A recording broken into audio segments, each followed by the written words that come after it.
Good morning to Supersport Park. Once again, a fantastic spring day here in Centurion. It's going to be another belter. And today, our first game is going to be the winners of yesterday. It's going to be a titanic clash between the Northern Cape Heat and the Eastern Storm. I'm Gert Maloney, joined by the man, the legend here in Centurion, I hear. Every man wants to be. KG, welcome. Thank you, Gert, for welcoming me. It's good to be back in commentary after some time off, and it's good to start off the season with, or the pre-season, so to call it, with such a good competition that we have here, the Momentum Health Challenge. I think a very good initiative to have this tournament happening here. And what better place for the tournament to be than at the iconic Supersport Park? Absolutely, and it's a great initiative by Momentum.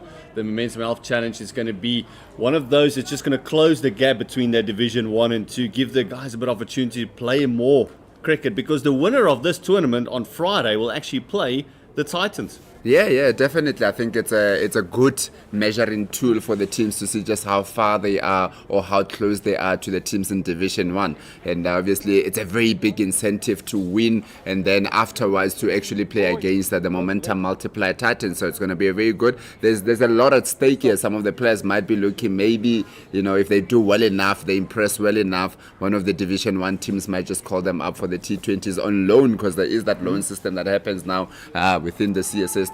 So it's going to be a very good thingy for the teams and for the individual players also to impress and see if they can be picked up by one of the bigger teams.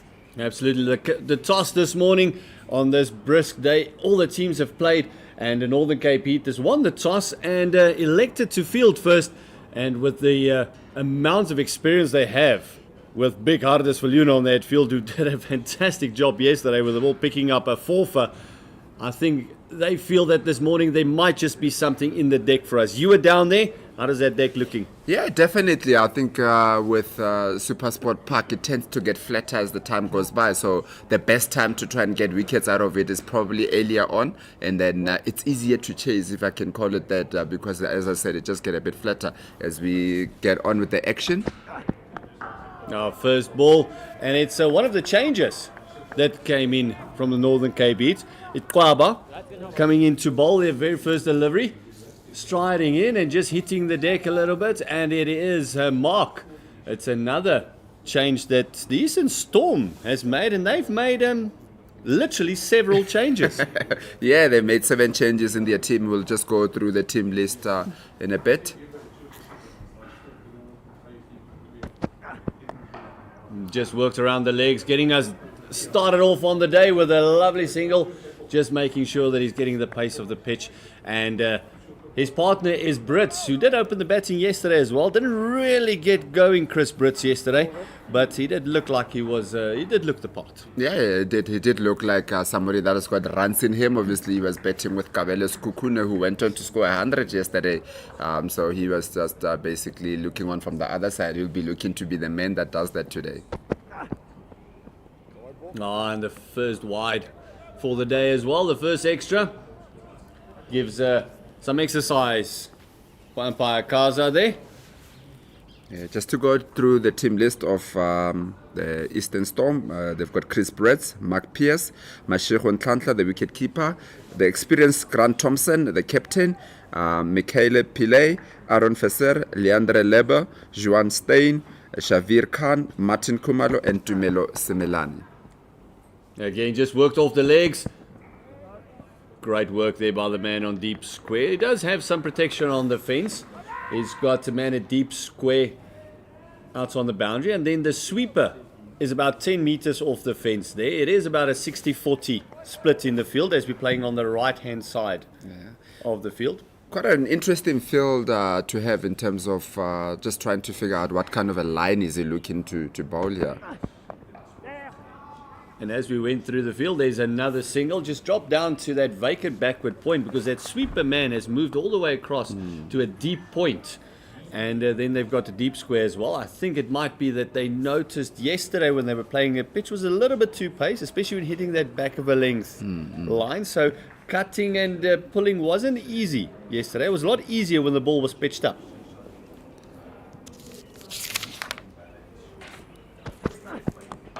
Oh, just outside part of the bat. That deep point coming into play, turning and doubling it up. This is lovely running by Brits. Yeah, I think it's just quite interesting. Obviously, you mentioned that it wasn't easy to cut and pull, but I think early on the question would be what kind of a line are you looking to? Are you looking to make them cut or pull? At the moment, it looks like it's a bit of a on both situations because you got the man on the pull, you got the man on the cut. So are we bowling wide? Are we bowling straighter? What's the plan? And just as we spoke about it, he pulled one, and that's the first maximum for the day. Yeah, who says it's not easy to pull here, Gert? As we say that wonderful shot there to just get us going in this game with a wonderful boundary over that deep square leg. I found that man wanted. It is quite a short boundary hit into the square leg from this side, so it's going to be very crucial where the bowlers are going to be bowling.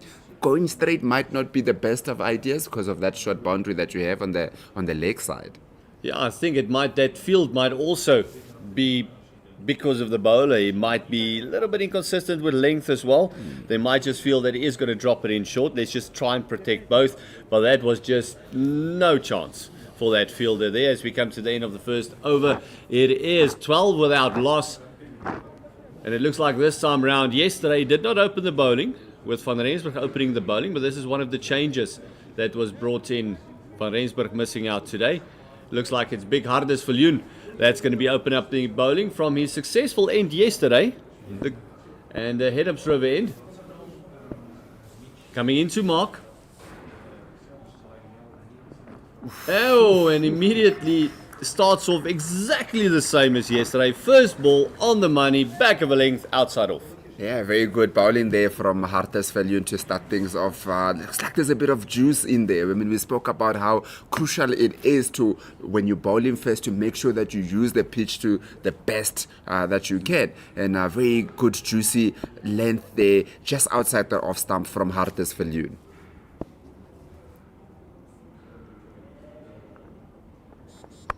Oh, this time around just cutting it, that deep point coming into play. Lovely sliding save there. And what a rocket arm and a great take by the keeper.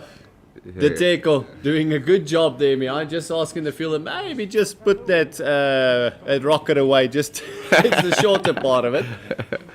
Yeah, maybe it's just a good exercise for the Teko Mudiri up there, who would know the facilities here quite well, also having played for the Titans last year.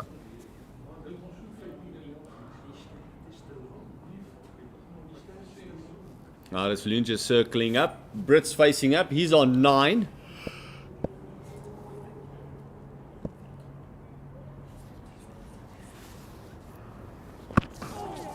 Oh, immediately the O's and R's coming through. And you can see everyone just wanting to warm up because the Teko's asking for the ball, every single ball to get thrown to him. We see another bowler warming up there. Yeah, very good. As we take another look at the replay here. Hartes Viljoen. Oh, Hardes Viljoen nearly slipping through there. Inside part of the bat. So easy to drag that one on.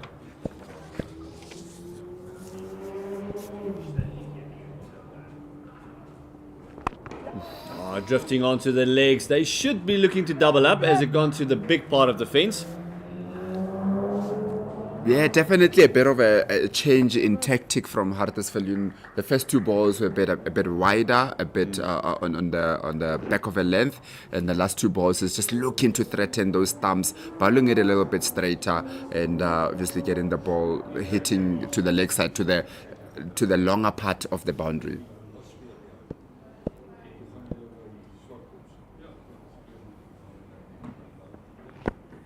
Oh, again, just going back to what's worked for him. But he's a bit fuller today than he was yesterday as well. It could also just be, I mean, he's 35 years young. It could be one of those things where he just needs to get the old Lister motor running a little bit. Yeah. Get the diesel throwing through the veins. Yeah, definitely. I think obviously this time of the season also looking to see what would work for them going into the season. Tried the shorter length yesterday and now going a bit fuller. Oh, I Lot of shape there, that one. We didn't see a lot of lateral movement yesterday, but there was definitely a bit of shape. As the second over comes to a close, it is 15 without loss. Just look at this ball take off. And just, very lucky to actually get away with the wide there. Yeah. That has really cut the line in half, and I didn't think he expected that sort of movement. Yeah, bit of a banana shape there from Hartes Viljoen. Very good over from him. Only 3 runs coming from that over. It looks like Abrams is going to have a ball as well. He didn't have the best of times yesterday with the ball. Started off... Terblanche, I beg your pardon. It's Terblanche, the left armour for the Northern Cape. He didn't have the best of time yesterday with the ball. Yeah, and it's one of those very experienced players who's been around for a very, very long time. So we'll definitely look to be bouncing back. And look at that first one up, just leaning into that one. And Mark playing a lovely shot past the bowler, 4 runs. that's just how it is in T20 cricket. The margin of error is very small as we look at that. A bit of an advancement, coming down a little bit, meeting it up, making it fuller than what it was, and then just punching it down through that long off for 4. Middle.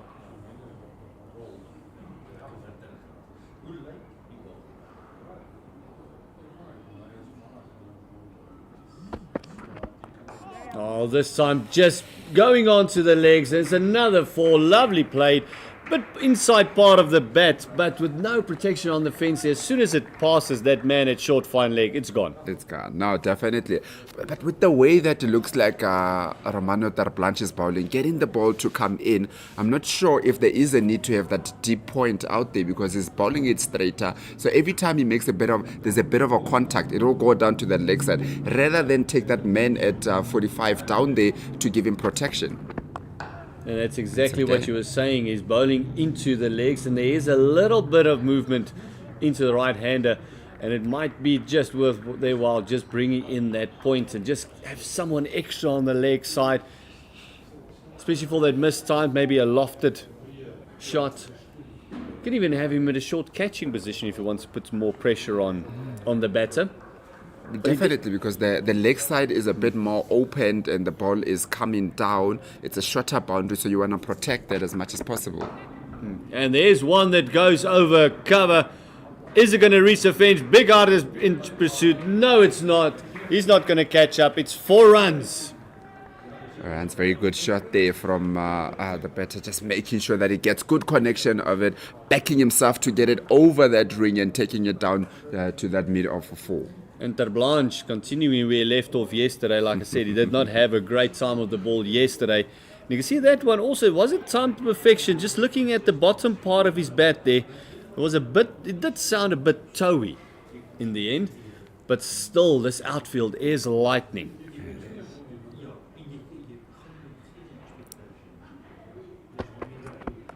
This time round, going short of a length, 1 bounce and cluttering into the fence. It's another 4, and it's a trifecta of 4s in this over. Oh my word, Terblanche, your captain would not be happy. It is a bit suicidal, isn't it, with the way that the field has been set, the line that he's been bowling, never mind the length, but the line that he's been bowling in this over. Constantly getting it into the right-hander, bowling it straight, no protection at the leg side. That man at deep point, he's just going to be there watching the ball go to the boundary on the other side the whole day. Oh, this time round, change up. Going a bit slower, and also just, what a massive over that was. 18 runs coming from that over. Terblanche will not be happy. 33 without loss after 3, going at 11 runs to the over is the Eastern Storm, guys. And oh my word, what a start this is. What a start it is indeed. It's the same way that they started yesterday, isn't it? We thought that maybe because Kabeles Kukune is not here, who scored all the runs yesterday, they wouldn't have such a great start. But then they've really continued from where they left off yesterday, and it's quite good from Eastern Storm. Making 7 changes in the team, you also want to make sure that you can keep the momentum going.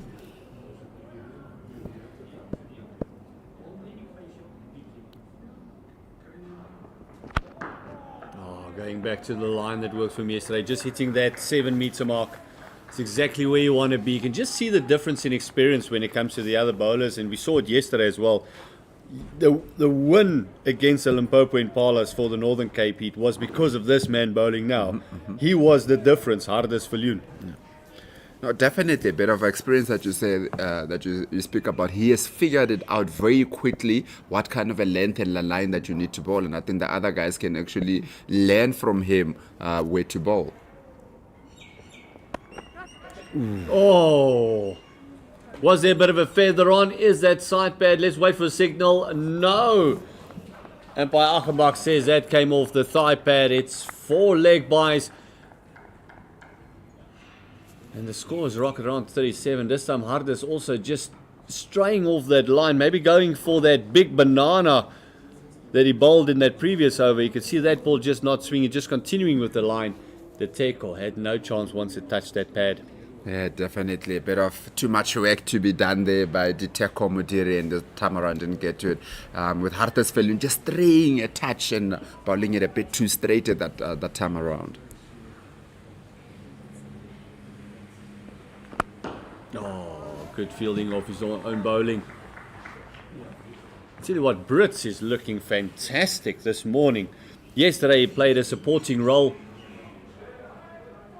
with his partner smashing it and chipping it all over the field. He played a supporting role, but my goodness, he looked good.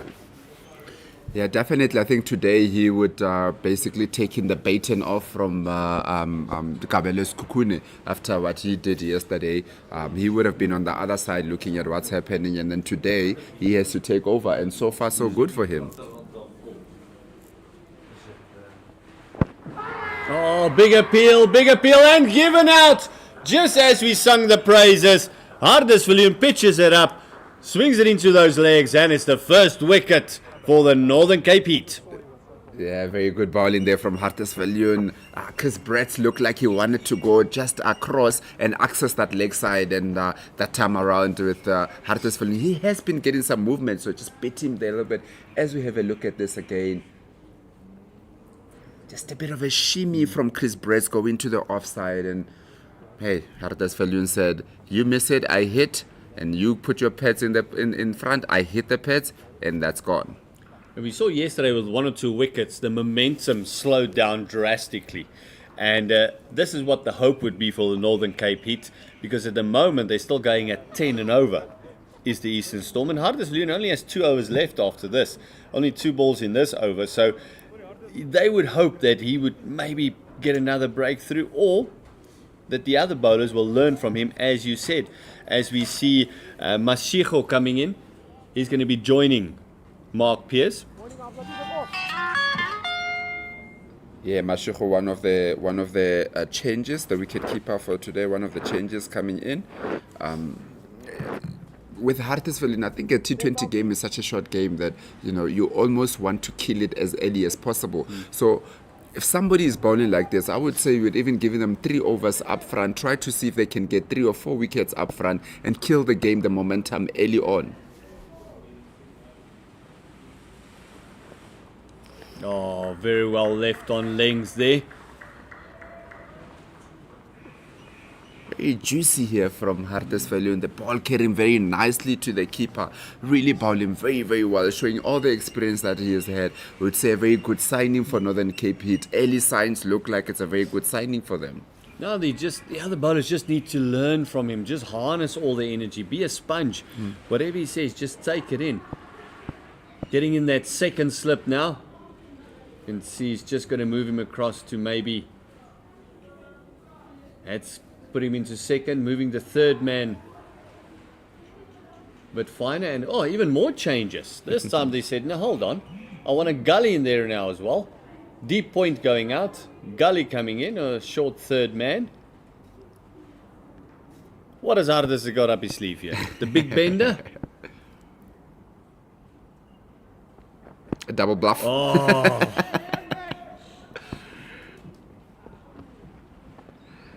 And his short balls are so difficult because he gets so much venom behind it. He bowls such a heavy delivery that even when it clutters into your hand, you just feel the shock going through your body.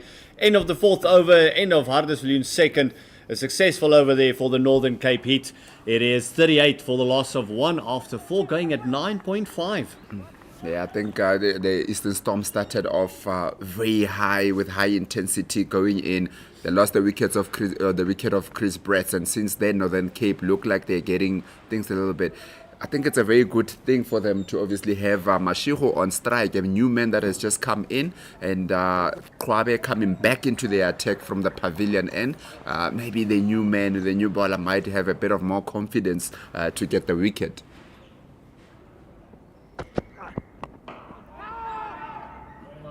There we go. That's a much better line, much better length. It could also just be your first game, your first over, and they give you the new ball. You might not be used to bowling the first over. And psychology in cricket is one of those things where if you're not used to doing something, it can really work on your nerves. And that, hopefully, for the Northern Cape Heat is what happened with Kwaba. Yeah, definitely. I think definitely that's why it's a chance for him to come back still in the power play with a new batter to say that he can do a little bit better. There we go. Much better lines, much better length. Ooh. Oh, cheeky single. Be interesting to see if that one hit. If Mark Pearce would have made his ground. This is basically a drop and go. Easily would have made his ground. Yeah, I'm not too sure that they are applying as much pressure as they need to. We'll just continue with that after this. Oh, yes, and he's chopped it on. Just shows you what a break can do, and when the confidence is high after a wicket. Mark Pearce has come in, he's looked good, and all of a sudden just trying to cut too close to his body and chopped it onto his sticks. Yeah, definitely a bit of a loose shot there from Mark Pearce, trying to run it down, but that time around, a bit too close for him to play that shot. Leaning back also when he was hitting the ball, so not in total control of what he was trying to do. And that time around, Kwabe says, it's fine, you can do that, I get my wicket. Finally, Kwaba has come back after his disastrous first over that went for 12 runs, which included a mammoth 6. He's now come back and only conceded 1 run and picked up the second wicket for the Northern Cape Heat. A very good bowling here from Northern Cape Heat. You'll say that the last 2 overs or the last 9 balls, they've only went for 6 runs and picking up 2 wickets. It's a very good return for them. And also, just because of that little period of play, that run rate has dropped down to 8.7. All of it, every time a good over goes, it just brings that run rate back into contention. New batter coming in, the captain, Grant Thompson, who's been around the block a bit as well. He's been around for quite a while, the big frame of Grant Thompson.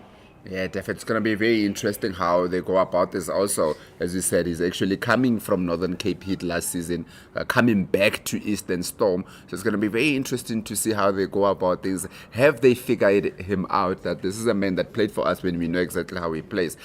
I would have just liked to see that deep point coming in, especially for the new batters. Create a little bit more pressure. Just make sure that they don't have those easy singles where it can just drop and run. Bit of a squeeze feel to it.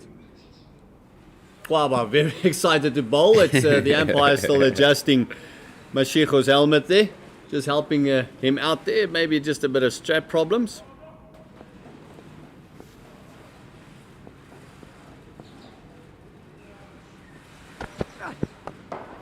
First ball on the money, swinging it back into Grant Thompson.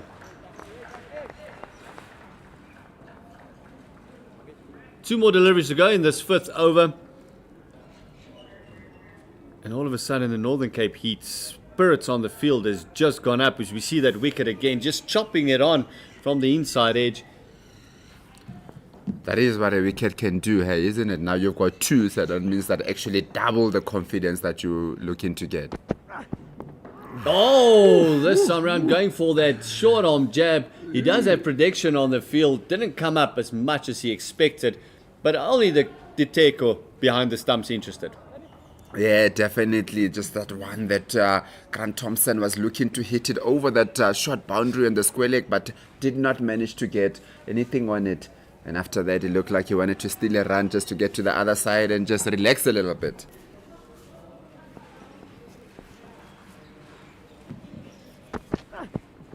Oh, just feeling for that one outside the off stump. What a fantastic over. One run coming from it, and the big wicket of Mark Pearce as well. Yeah, definitely a very good return from Kwabe after going for 12 in the first over, coming back in the second over, only going for a run, and also picking up the wicket.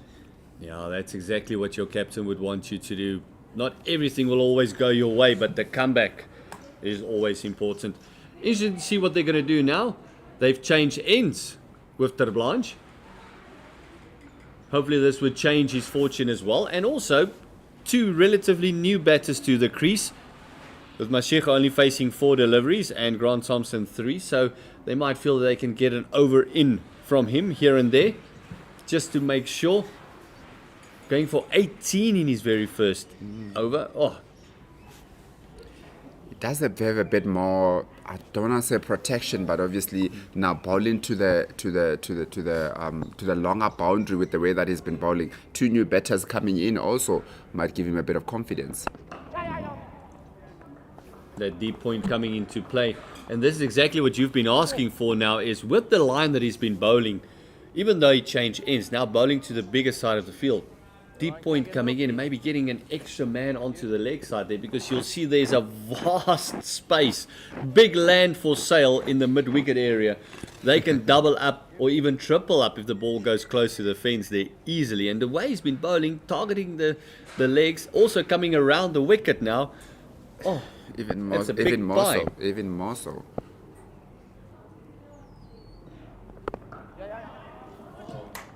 But very well bowled, even with the pressure on him bowling to his field. That's much better. And I think this might be the plan, maybe forcing the batters to go across, because they've had that LBW decision. Maybe forcing them to go take a chance. Who knows, maybe with the new batters they might be in for a shout. It's a risk to take, but he's gone back to over the stumps for Mashiko. Yeah.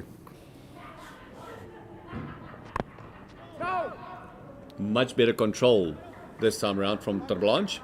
Yeah, he looks to be bowling a bit wider now and not as straight as he did from the other side. I would still say that it looks like there in that point area, there's too many singles, easy singles that they're taking. I would actually take a man even closer, bring that point up, take a man even closer to stop those singles that they look to. There's nothing that is as good for the batters just to get off strike easily all the time. You can see Mashiko just asking himself, why did I not just work that one around? So far, a fantastic over. We've been discussing the field and that sort of thing, but so far, from his first over from where he bowled to where now, Romano Ter Blanche actually come back brilliantly, only conceding the 2 runs thus far. Definitely. Maybe the confidence of bowling from the same side as Hartes Viljoen was bowling. So you just mentioned that is a easy single down to point, where if you would have your third man on the fence, it would have exactly the same effect. It'll only be the one. So maybe put a bit more pressure on the batters. But every team has got their plans. Grant Thompson facing up.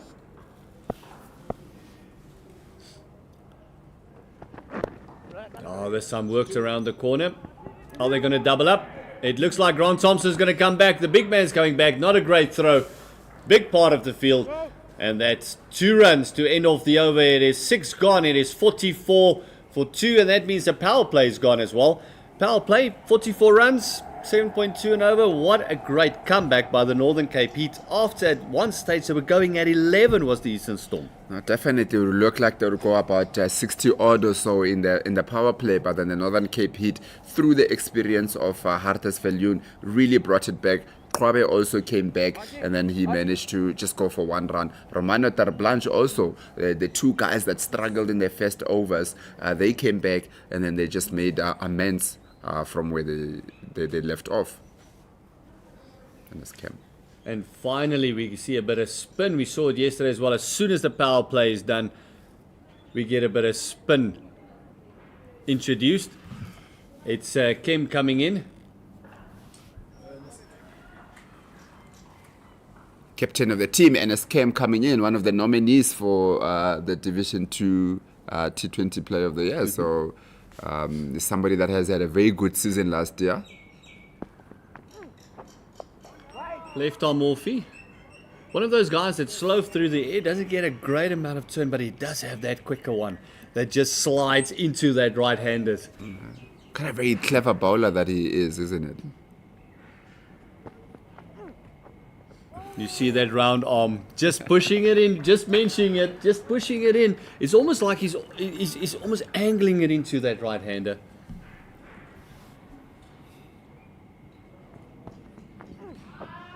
Oh, just normal stock delivery.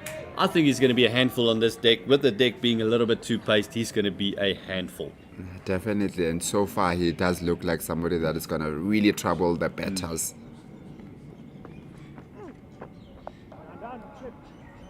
Oh, down to backward point, doubling up 2 runs to that big part of the field.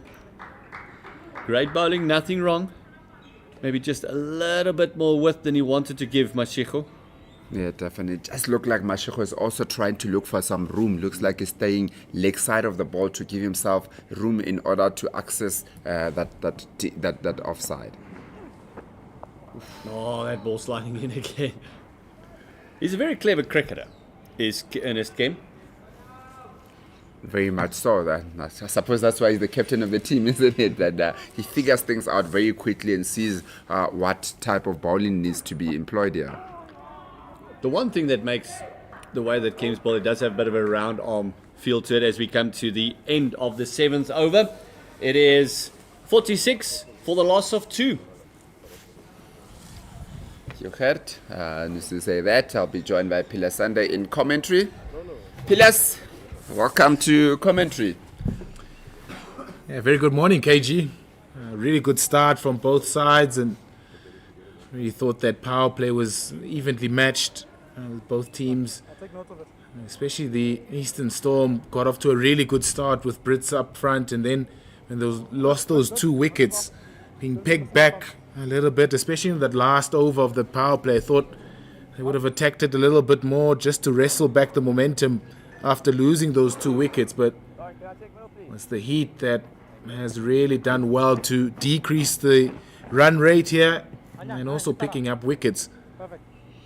Yeah, as you say, that is very interesting. It's not a lot of times where you say that both teams in the power play had a good power play, because that's exactly what happens. It was a power play of 2 halves, as we see Ntuli coming into the attack from the Henops River end. First ball just hit down to that long off for a single. Would have liked to see a little bit more of an attacking mindset from the Storm batters. Sometimes you think that you need to sort of consolidate the innings after losing 2 wickets. That's lovely. That's lovely from Dooley. Yeah, I think it's one of those that we just spoke about it, that it's what the wickets do, isn't it? They just hold you back a little bit, and that's where you see the Storm have calmed down, have come into their shell now a little bit, instead of the way that they started their innings. They've really now slowed down a lot.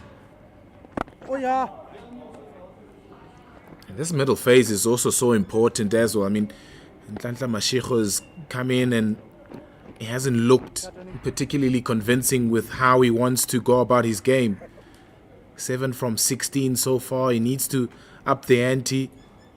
Grant Thompson also pretty new to the fold, 4 from 6. So both of them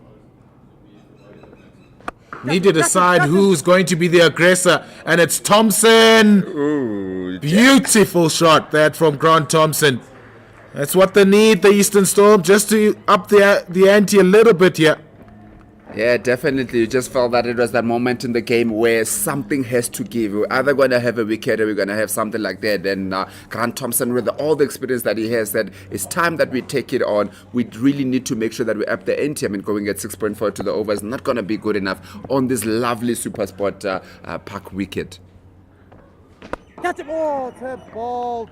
Over the top this time and straight to the long off fielder. Good work on the boundary. But it's also one of those discussions where a lot of the team need to have in terms of the aggressive approach. Just hitting it down to that long on, looking for 2. Are they going to come back? No, it was just a single. That's what a boundary does in an over, isn't it? You hit one boundary and all of a sudden the over goes for 10 runs. And that's how sometimes the teams sometimes get it wrong in terms of planning the over and how to actually dominate. Dominance is not just hitting sixes and fours the entire over. You hit 1-6, 1-4, and then you just make sure that you don't get dot balls, and then you get a good over out of it. And especially on a ground like Supersport Park, where it's so difficult to defend. You know, the dimensions allow for you to be able to turn those ones into twos, possibly three. It just takes a bit of smart batting. You know, when you look at the dimensions, the shorter side is obviously towards the chalets on this side, the leg side now, where Mashecho's facing, and the longer part towards the scoreboard. So you need to try and get yourself into good positions where you can nudge and maybe turn ones into twos, and then that's where you're building momentum in the over. Definitely. Time around, opportunity doesn't get not the best of throws. As you said, you just feel that with you were speaking about Mashecho, that you just feel like he's a bit static in his crease. He's not making not looking to make things happen. So I'd just like to see him use his feet a little bit more, use the crease a little bit more to try and manipulate the ball into the gaps. There's plenty of gaps out there. Grant Thompson was trying to be a little bit cheeky there, running with the ball. Plenty of experience, Grant Thompson. Loved how Ernest Kemp has also bowled here on this deck. I mean, you spoke about how two-paced it is. Is that a drop catch there? Looked like a bit of an opportunity there. Just miss it. And often we speak about matchups, KG. You know, these two right-handed batters are going to find it difficult to try and attack Ernest Kemp. Bit wider that time around from Ernest Kemp, and Grant Thompson just hits it down to that deep cover fielder. Very good bowling here from Ernest Kemp.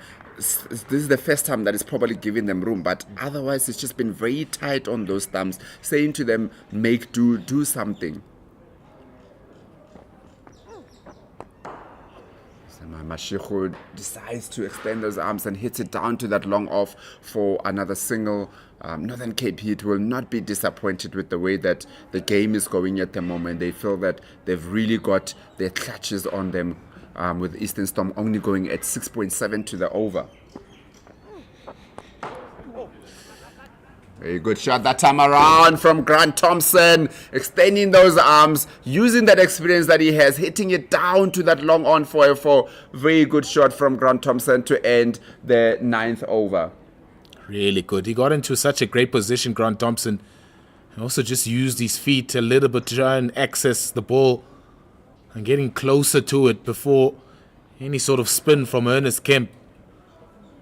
And showing a little bit more of an intent to find boundaries now, Grant Thompson. And bowlers have done a decent job for Eastern Storm. Zakele Kwabe struggled up front, but then came back to pick up a wicket. He and Hardis Falun, the experienced men. Good shot there from Mashecho, taking it on the longer boundary and hitting it over that mid-wicket for a 6.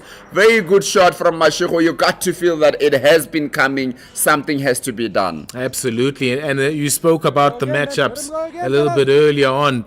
They feel like they can attack Tsepo Ntuli this time, lining up into the slot as well. A longer part of the boundary. But the execution was beautiful for Mashecho. Once again, trying to go over that extra cover, bit of an opportunity, but nothing as they push for 2. Is it gonna? Oh, good run in there from Mashecho to convert it into 2. Very good batting there from Mashecho. 8 from the first 2 balls. You've got to feel that the conversation that was ahead was that there might be a little bit too much pressure that's been created on Mashecho. He needs to break the shackles a little bit, and so far he's looking to do that. And once again, tries to go for that sweep. Gets a very big top edge coming down to the boundary. And very good running from Grant Thompson, calling him back for 3. Very good running. Very, very, very good effort from the batters here to make sure that they can keep the scoreboard ticking. Control, boys. It's Out of much control, better from fellas. Nhlanhla Mashego. He's looking, even Another though not a ball. that leg side boundary is big, he's backing himself to be able to split those two fielders on that leg side boundary. Oh yeah, it's a ball. Good bowling from Ntuli that time around. With Grant Thompson just looking to nudge it to that leg side for a single. There's a very big gap there. Lots of twos available. Catch him. This time around, coming down the wicket and doesn't manage to clear it. Good bowling from Tsepo Ntuli. Saw Grant Thompson coming down. Grant Thompson tried to go over that long on. Didn't get as much bat as he would have wanted to, and just caught by Hasbrook there by the long on boundary. Very good bowling from Tsepo Ntuli. It looked like he slowed it up a little bit, saw him coming. And then it was for Grant Thompson to try and get some sort of pace on that delivery. Couldn't get to the pitch of it, and only manages to find Rowan Hasbrook, who takes a really well-judged catch. A boundary just at the back of him. And it's a big wicket, just as the Eastern Storm were trying to gather some momentum. As Grant Thompson, who has to go, and it's the third wicket down for the Eastern Storm. Yeah, definitely. Just looked like Grant Thompson. He came down, didn't get to the pitch of it, and looked like he was caught in two minds a little bit. It wasn't a full flurry of the shot. Just about nudged it down to that long on, and that was that proved to be his demise. 9.5 overs gone, and the Eastern Storm are 74 for 3. They've come back a little bit in this over, got some more runs, but obviously the Northern Cape Heat will be looking that they get the wicket of the captain, the experienced man that can take the game away from you, Grant Thompson. That's not a bad over at all. Yeah, also, I thought maybe Thompson could have looked to push that into the gap and try and look for 2 instead of the big shot. Oh yeah. New batter to the wicket on officer. First ball, just hitting it between those two men there, and it's just a single. Very good fielding from Northern Cape. It looked like it had 2 written all over it. And at the halfway stage, the Eastern Storm are 75 for 3. I sound like a hypocrite, don't I? Because you're asking for intent. Lovely from Thuli.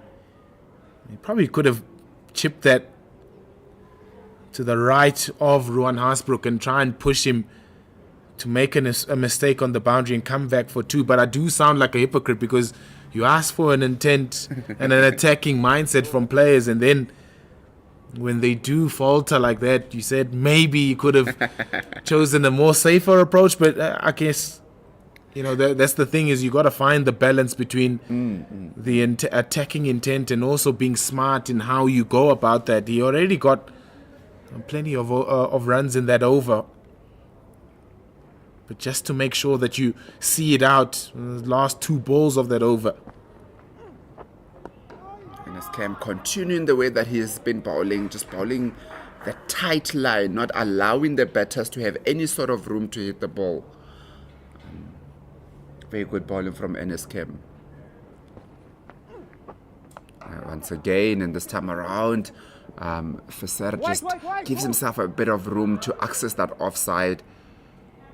To just get a quick in.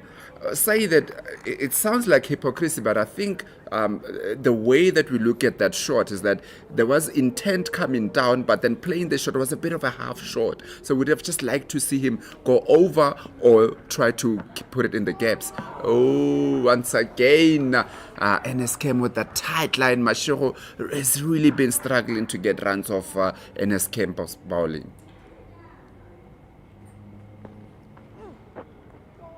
This time around, tries to access that leg side, gets a thick edge onto the pad, and they just camper through for a single. And I don't mind those kind of shots from Grant Thompson, I mean, because it does show an attacking intent. And sometimes the execution is going to falter. You don't go back as a coach and say, you could have done better at that, because clearly the intent was to get more runs and maximize the over. So it's always so important as a player and as a coach as well to, sort of get the right messaging across. Even though the execution did falter, it was the intent that matters. Coming down the wicket, Mashego trying to stealing a single. Looked like the keeper actually dropped the ball there before it hit the stumps. There was a bit of an opportunity for a run out there that was not taken. As we take a look at that again, Mashego coming down the wicket, hitting it into his pad. Oof. That looked to be a bit tight had it hit the stumps.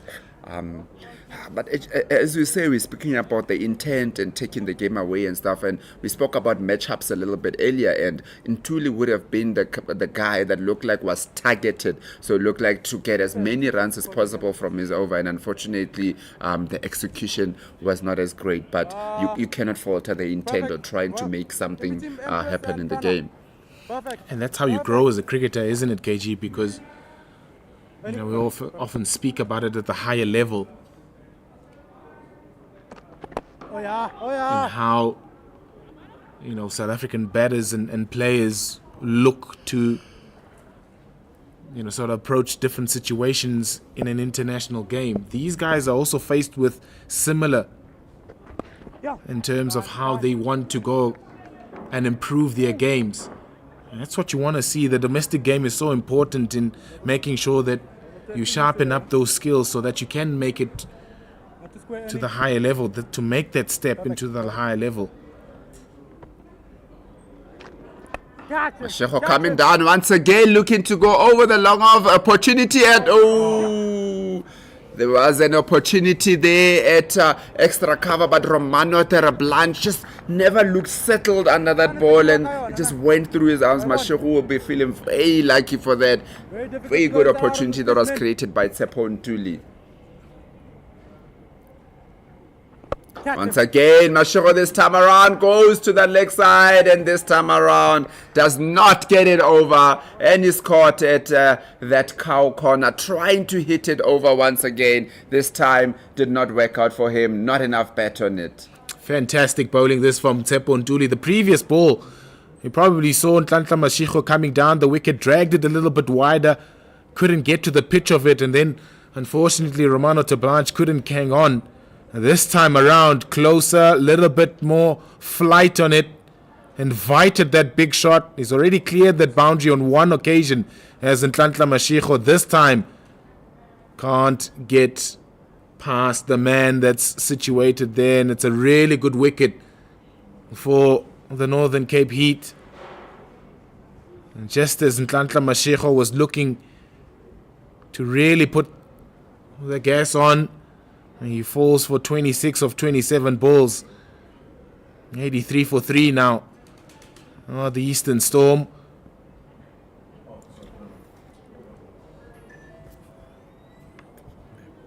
In fact, it's 4 wickets down now for the men from Benoni. And smart bowling from Ntuli. He knows that he's going to be the one that's under a bit of pressure here because of the right-handed batters and trying to expose the matchup. Yeah, definitely wonderful bowling from Tsepo Ntuli. You would say that the previous over in the first few balls, he just went for a few runs, but got the wicket of Grant Thompson, created an opportunity in this over, and also got a wicket. So very good comeback from Tsepo Ntuli. Oh yeah! Once again, just nice and straight, saying to the batter that there's a very big boundary on the leg side, so if you want to hit me, you really need to hit it as hard as possible to get it over the boundary. Using the dimensions. Oh! He really is using the dimensions to his advantage here, Tsepo Ntuli. End of a very good over for him. He's picked up the wicket of Nhlanhla Mashego. And he's really putting the Northern Cape Heat into a really good position here, going into the final parts of this innings to try and put on the squeeze. Mikael Pillay is the new batter out for the Storm.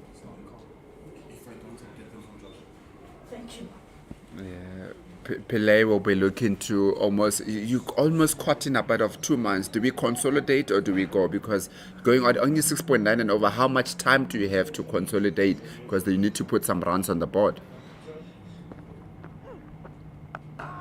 Again, just staying leg side of that ball, trying to access that offside and just finding the men at extra cover for a dot ball. Very good bowling here from NSK.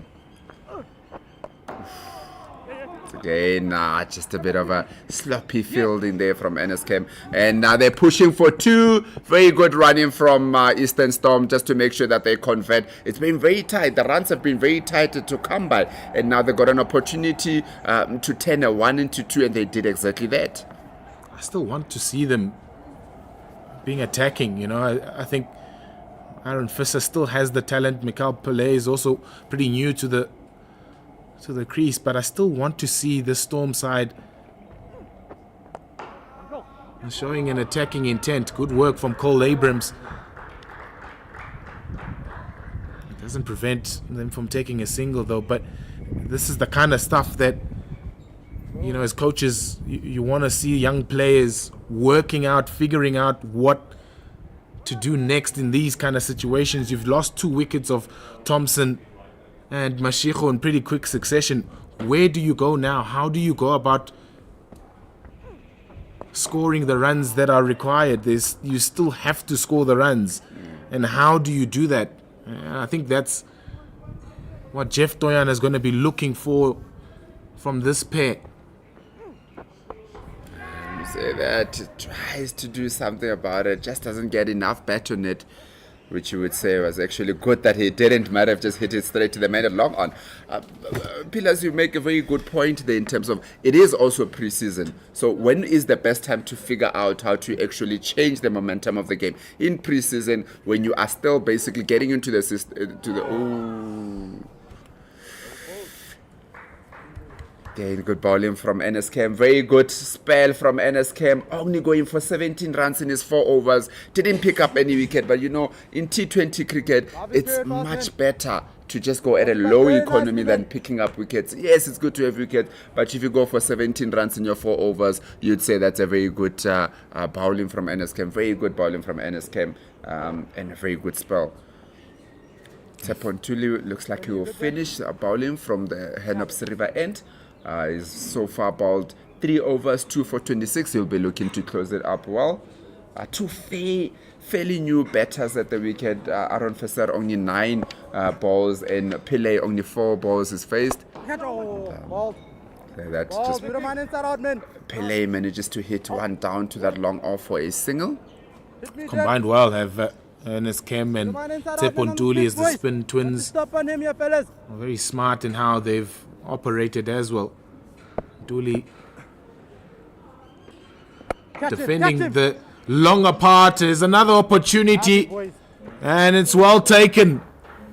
Dooley again, he's 3rd of this innings, and not smart batting from the Eastern Storm batters, looking to go aggressive, and the bigger part of the boundary works to Tepontuli's favor again. And it's Aaron Visser, the man who has to go. Yeah, it's one of those that we say a bit of a schoolboy era. They consistently looking to do the same thing. It's very funny that the longer boundary is being attacked and the shorter boundary is not being attacked as much. So it's a very funny tactic or the way that the Eastern Storm are looking to go about their innings, constantly trying to clear the boundary that is tougher, where you could get your easy 2s or 3s on that side, but they're trying to clear it, and every time, only once they have done it successfully. Otherwise, it's been very painful for them to try and clear that offside, that leg side boundary. It's smart though. I really loved how the Northern Cape Heat have utilized the dimensions of Supersport Park. They've asked Ernest Kemp to bowl. He's left arm orthodox from this side of the ground, and asking the Eastern Storm batters to hit across if they want to access that shorter side, which will always be the most difficult thing with the ball turning away from you. And then Tseponduli from the other side has done really well. He's asked them to hit towards that long boundary. Oh yeah. Bit tighter once again. Hit to that extra cover for a quick single. Like you say, they've really used it well. As we tried to look at that again, really got nothing out of it, and even the guy at Cow Corner had to run in to get that wicket. Once again, just pedaling it around a bit to that leg side for a quick single. Yeah, Ronan Herman, the man on that boundary, he's taken 2 very good catches. Ronan Herman recently moved to Kimberley Close it off fast, boy. after Lovely come back fast, man. a spell here at the Lions in Johannesburg. Good young batter, former under-19 player as well. Oh yeah. Very good bowling once again from Tsepontuli, not giving the batters too much to work with. No room, no pace, saying that if you want to hit the ball, you're going to have to do all the work. And so far, it's working for him. Brilliant spell, this. Oh yeah. Finish off the spell, just one down to that long off for a single. Very good bowling from Tsepontuli. I suppose we have to look at it also as a partnership between him and NSK on the other side. I mean, between the two of them, they bowled eight overs, went for 48 runs and picked up 3 wickets. So you'd say that it's a very good bowling spell from the two of them, just to make sure that they put a squeeze on. And as we say that, I'll be leaving commentary with Gert coming back into commentary. Yeah, excellent. It's been a good day out for the Northern Cape Heat bowlers. All of them besides Tablanche and Kem have picked up wickets, especially Tsepontuli, who's bowled extremely well and using the dimensions of Supersport Park. 3 for 31 in his 4 overs. Important spell now. And phase of the game as Romano Tablanche comes back into the attack. Gert Maloney just squeezing in next to me. Gert, it's been really good in terms of how the Northern Cape Heat have gone about making sure that they've put the squeeze on this Eastern Storm batting performance so far.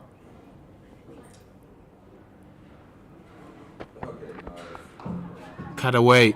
Backward of point. Work to be done by the third fielder. He does it well. And they pick up 2. I think it all depends on which camp you're sitting in.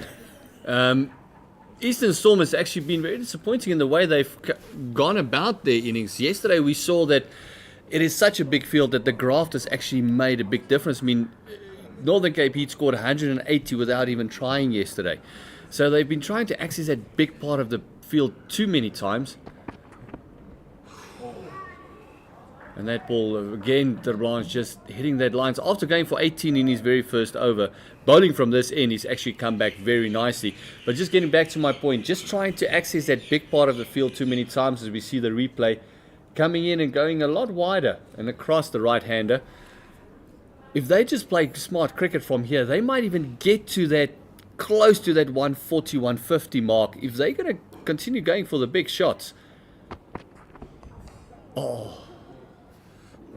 Good work again from Tablanche, and good work on the third boundary again, but could have possibly turned for the third. I think it's Zakele Kwabe who's down there at the third boundary. Prevents the third from being taken, and also the 4. I'll tell you what, you realize how big this field is once you've chased 2 balls in a row there, because he did 3 deliveries, 2 balls on both sides. He did fantastic work, and it's very difficult to actually realize how big that part is that he's covering. It is a mammoth piece of field. Top edge opportunity. Cole Abrams takes a really good catch over his shoulder. Fantastic catch, fantastic judgment. Didn't overrun it, didn't try and go too hard at it. Still hit, and great hands. And this is exactly what I've been saying, is they've been trying too hard to hit the boundaries, work the 1s, work the 2s. It's just not smart cricket at the moment. Good return. This from Romano to Blanche, hitting a length. And Cole Abrams, also a recent signing to this Northern Cape Heat side, takes a very good catch. 6 down now on Eastern Storm. And now they're in the threat of actually not going their 20, which is criminal in T20 cricket. You can't have deliveries leaving on the park, and they still are not in triple digits as well. 96 for the loss of 6 after 2 balls shy of 15 overs. Now hard work needs to be done. Yeah, just going back to your point about trying too hard to access that longer part of the boundary. Sometimes you got to be smart about how you go about building your innings. Yes, you still want to be attacking, you still want to find the boundaries, but how do you sort of structure that? There's a lot of real estate down there. You hit it on the ground, and I think it's one of the things that Jeff Doyana will be, sort of harping on in the changing room about their approach so far at the Eastern Storm in this innings. You got to try and make sure that you build your innings in a more sensible way, but also showing attacking intent. And attacking intent is not always trying to find the big shots, hitting 6s, 4s. And if you hit it around the ground, push the sweepers, turn the 2s into 3s, possibly with a knock-on, that's how you're building momentum. And so far, they've gone the opposite direction, the Eastern Storm.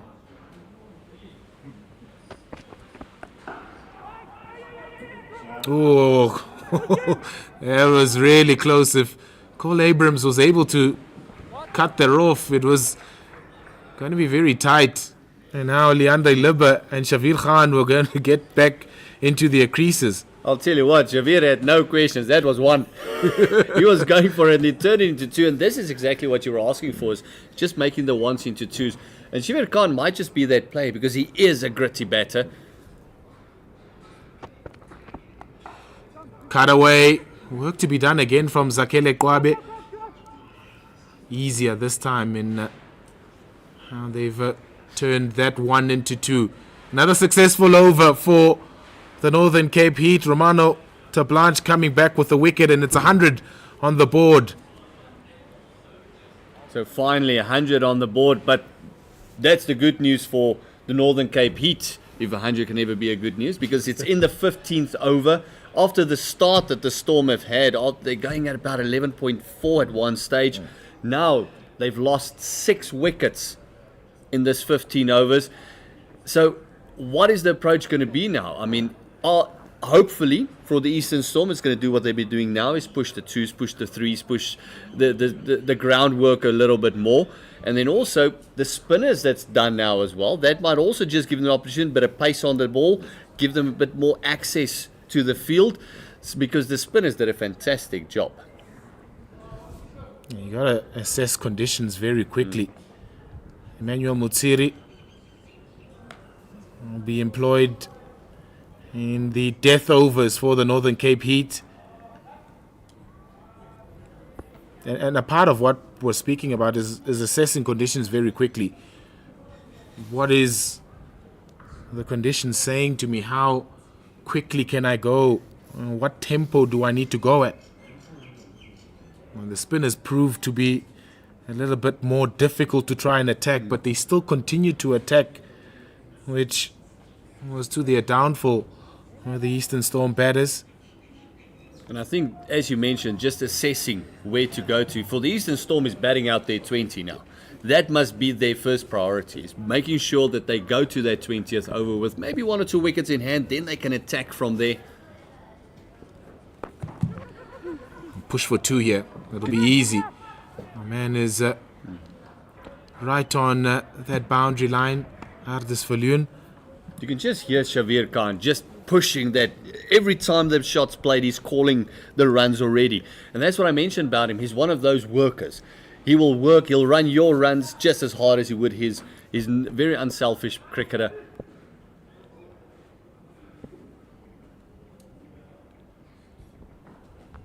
It's wide from Mutsiri. And this is what will happen as well now. The pressure just goes back onto the fielding team, back onto the bowlers.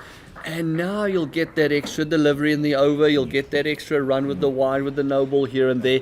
And that's what you want to do as a batting team, especially when you're under pressure. What do you do with that pressure? You give it back. You throw it back to the fielding side. Every fielder on the leg side on the boundary. Just one sweeper on the offside. And he carves it over. That's a lovely shot that from Leandre Libbe. Can't go short with that short boundary on that offside, and he picks up a valuable 6 runs, does Leandre Libbe. I think Captain Kim will just walk over to his boat and say, listen, we've had great success on the bigger part of the boundary. Keep aiming it at the stumps. We're happy if you go down leg once or twice, but that's where your protection is. That boundary is just too short to give you protection. Throwing it on the leg side. Is under pressure a little bit now. Is Emmanuel Mutsiri. Completely overcompensating now with that one. But still, again, going back to the discussion, I think that Captain Kim will actually be happier with that than going for the 6 over point, because that's 1 run. There's protection there. He's got 3 boundary riders there. They've got deep square, deep mid-wicket, and also fine legs. So going to his legs, it's fine. It's a bigger part of the field. Oh, too short from Mutsiri. Over the head of Leandre Libbe. Is a tall man, is Leandre Libbe, so it had to be very short for it to be called wide from the square leg umpire. That was almost in his own half of the pitch, that one. Becoming a very long over here. Already 11 off this over. Make that 12. And he's lost his radar a little bit here, Mutsiri. Like you're saying, Gert Maloney, is that he has to be straight because of how the field is set up. He can't afford to be too wide on that offside. We've already seen Leandre Libbe carve him over deep point for 6. But again, even on that point, if you take the 6 out of the equation, I mean, then so far it's only gone for 6. So even there's extra deliveries, he can even attack the stumps a bit more because he's got protection there at long on as well.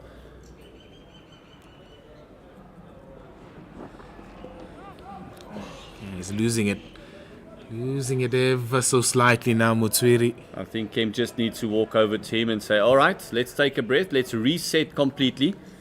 You've been in the field a long time, you realize it, but just breathe, just reset.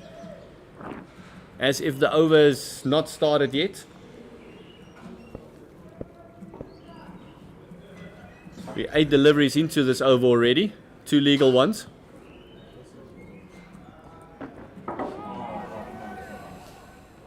And I think umpire Achenbach is feeling sorry for him at the moment, because you can see the bats are asking their why was that not called? Might have picked up something from our stump mics as well. It's actually a really good call from umpire Achenbach, just clipping possibly the thigh of Leandre Libbe on its way through to the Teko Modiri. Touching the pocket there. There we go, just angling it in. And you can see that because of this over, and this is the pressure that I'm talking about, putting it back onto the fielding team, they didn't even try and shy for that one. They know they don't want another overthrow. Just calm down.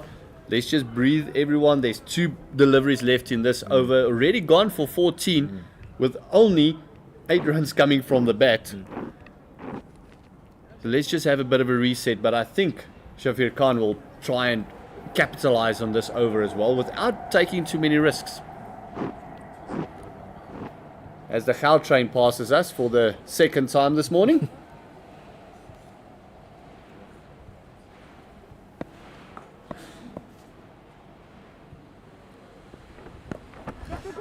Quick ball, but direction is towards the leg side, and he's got a bit of protection with Zakele Kwabe coming off that fine leg boundary.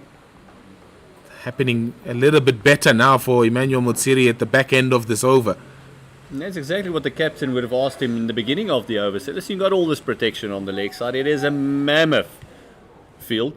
Just let them hit on the leg side, it's fine. Partnership already. Almost yielding 20 runs between this pair.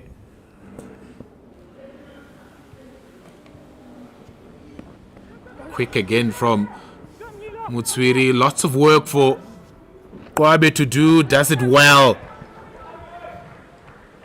He's had to do that a lot as Zakele Kwabe on the fine leg boundary. Ends a very long over from Emmanuel Matsiri. He's conceded 15 from it, and mostly through wides. It's 115 for 6. And all of a sudden that run rate has jumped up to 7.4 as well. Now 118, 4 overs to go. So that means there's 24 deliveries left. If you can double that up with the twos, all of a sudden it's another 50 runs on the score. 170 becomes a possibility now.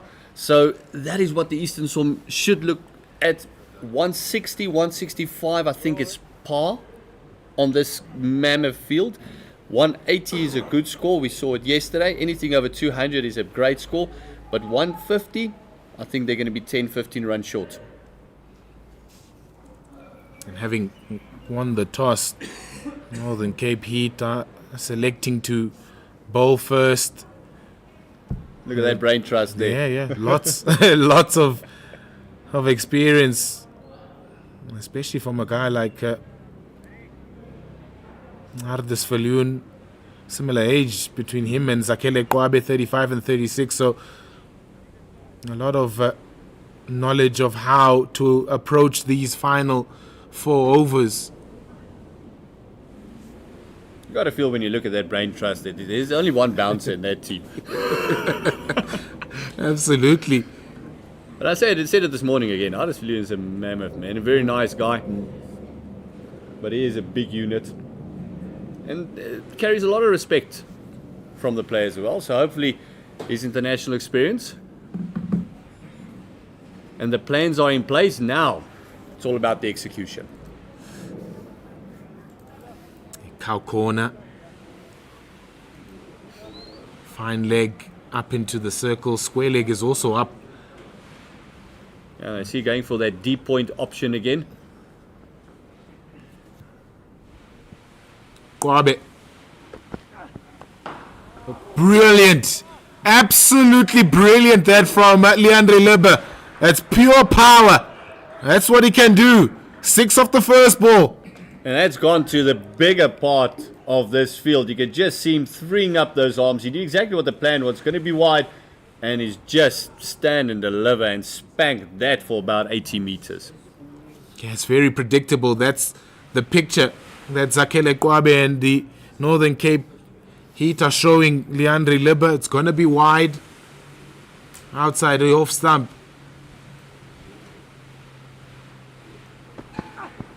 Slower this time, and good return from Zakele Kwabe.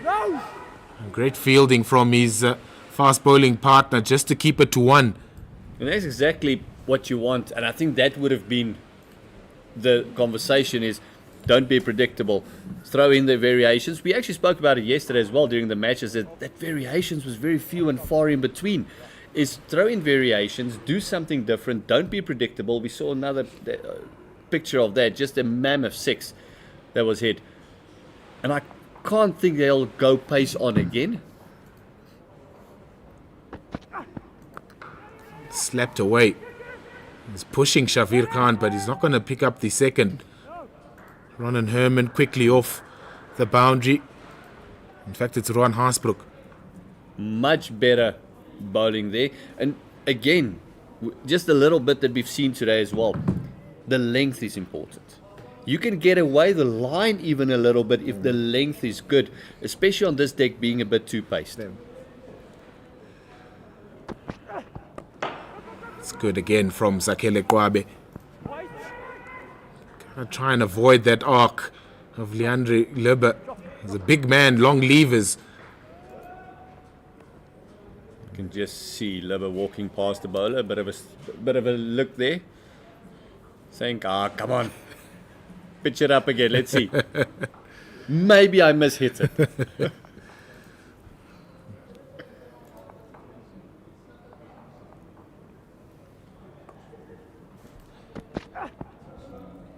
Really good. Really good. Movement was a bit too early from Shavir Khan, so it gave Zakele Kwabe the opportunity to throw it a little bit wider. He took the wide line with him when he went across. You can see he's already standing on off stump, and not sure what the plan was for Khan. If it was, the plan is obvious that they're going to bowl wider. He wanted to access that short boundary. Smeared. And it's gone past. Oh, he's distraught. Zakele Kwabe has done so well to come back from being hit for 6 on the first ball. And right at the end, they pick up a valuable 4 runs to end the over. Just going too straight there, angling it at the off stump instead of going for that 5th and 6th stump line. That's been doing well for him. He even got a dot ball on there. Look at that scorecard. Everyone getting starts, but no one really contributing there. But something to look at is the strike rates have been decent, but Leandre Libbe and Shavir Khan has been going great at the moment. Their partnership is on 35. And double quick time as well. What's much needed for the Eastern Storm just to get their innings back on track. Mark Pierce and Brits started off very well at the top of the innings, and then it was the Heat who came back, picking up 2 wickets in that power play, and then squeezed in the middle overs, picking up more wickets, and especially when you're looking to up the ante again after losing 2 wickets in that power play. It fell right into the Northern Cape Heat's hands. And now they got to work out how they're going to play Hardes Viljoen for the next 2 overs as well, because he'll probably bowl this over and the last over. Starts off with a wide. I think hoping that he'll just do that for a couple of all deliveries, just give us a few runs, because that's going to be. But we saw that yesterday from him as well. He did push 1 or 2, but that's when he tries to get that in-swinger going, and then he's got that one that just straightens up on the right hand. It doesn't really swing, just straightens up, and he got 2 lovely edges with that yesterday. 11 extras in this innings. Lovely. Brilliant. That is just raw power from Leandre Libbe.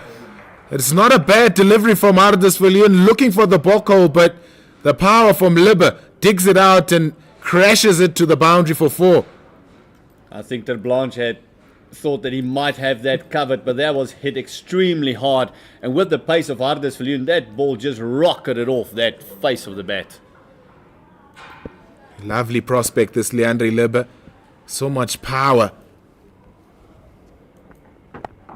Look for 2 here again. Well judged. Lovely cricket, lovely cricket. You normally hear coaches talk about 5s and 7s. If you can do 6 and 8s, even better. After a big shot, don't look for the big shot. Get the 1, get the 2, put the pressure back on, because that now means in 3 deliveries they have scored 7 runs. That's just power, that. He's such a big guy, is Leandre Libbe. Oh. You can see what he's trying to do. He's trying to access that gap between those 2 fielders up on the offside. You need to be careful he doesn't chop it onto his stumps. The gap between the gully and the third man is there, but that just looked a bit lazy. That just looked like almost like a nothing shot. He was almost accessing the first slip area there. Especially where you can belt the ball so far. Look for 2 again here. Zakele Kwabe coming off fine leg. Won't be able to prevent it. Smart batting again from Leandre Libbe and Shavir Khan. Much better cricket by the Eastern Storm. This is actually what they wanted from that middle part. From the Grant Thompsons, the Aaron Fissers, the Pillais. That's what they wanted from them as well. These 2 showing exactly how to bat on this big field. Just using the opposition's plans against them. This time it's finer. Kwabe work to do, does well. Excellent from Zakele Kwabe. They're toying with him, one to his left, now to his right, and making him work. Yeah. He's a bit of a magnet at the moment. Look, if the ball chases you, it chases you. Doesn't matter where you are on the field. Oh, good idea maybe to put him to slips.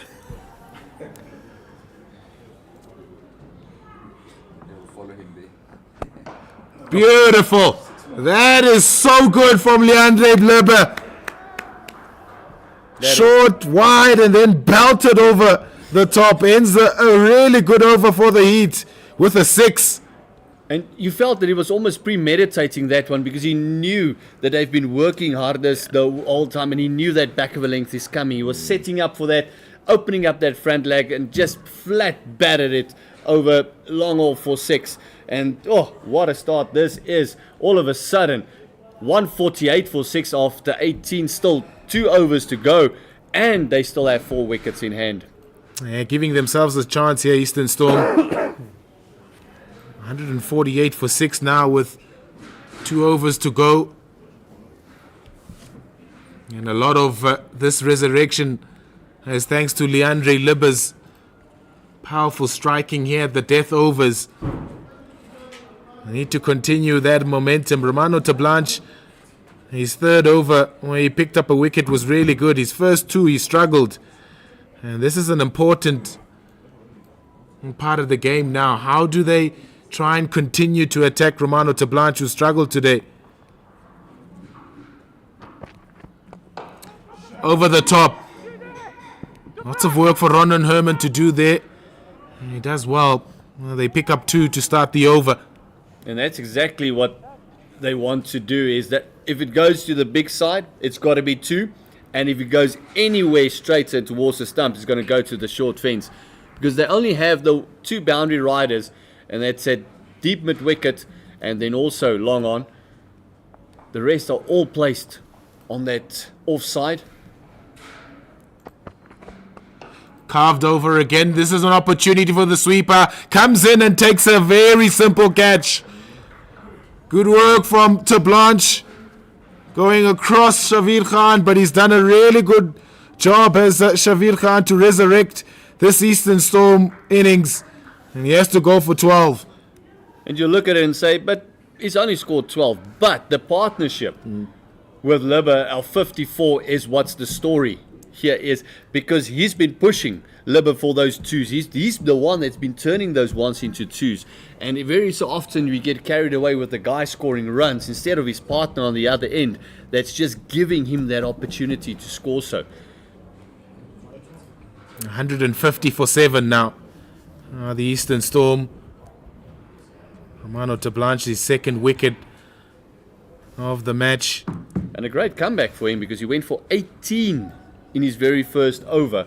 So that means the other overs have only gone for 15 runs.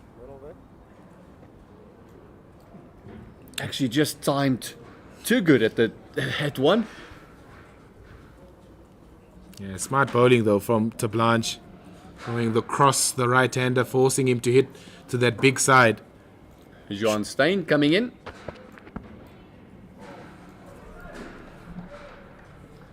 Important for him to get off strike here.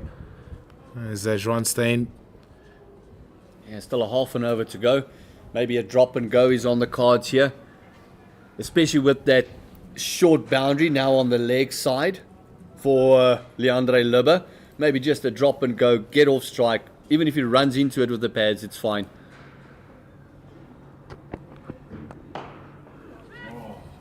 As well as Steyn.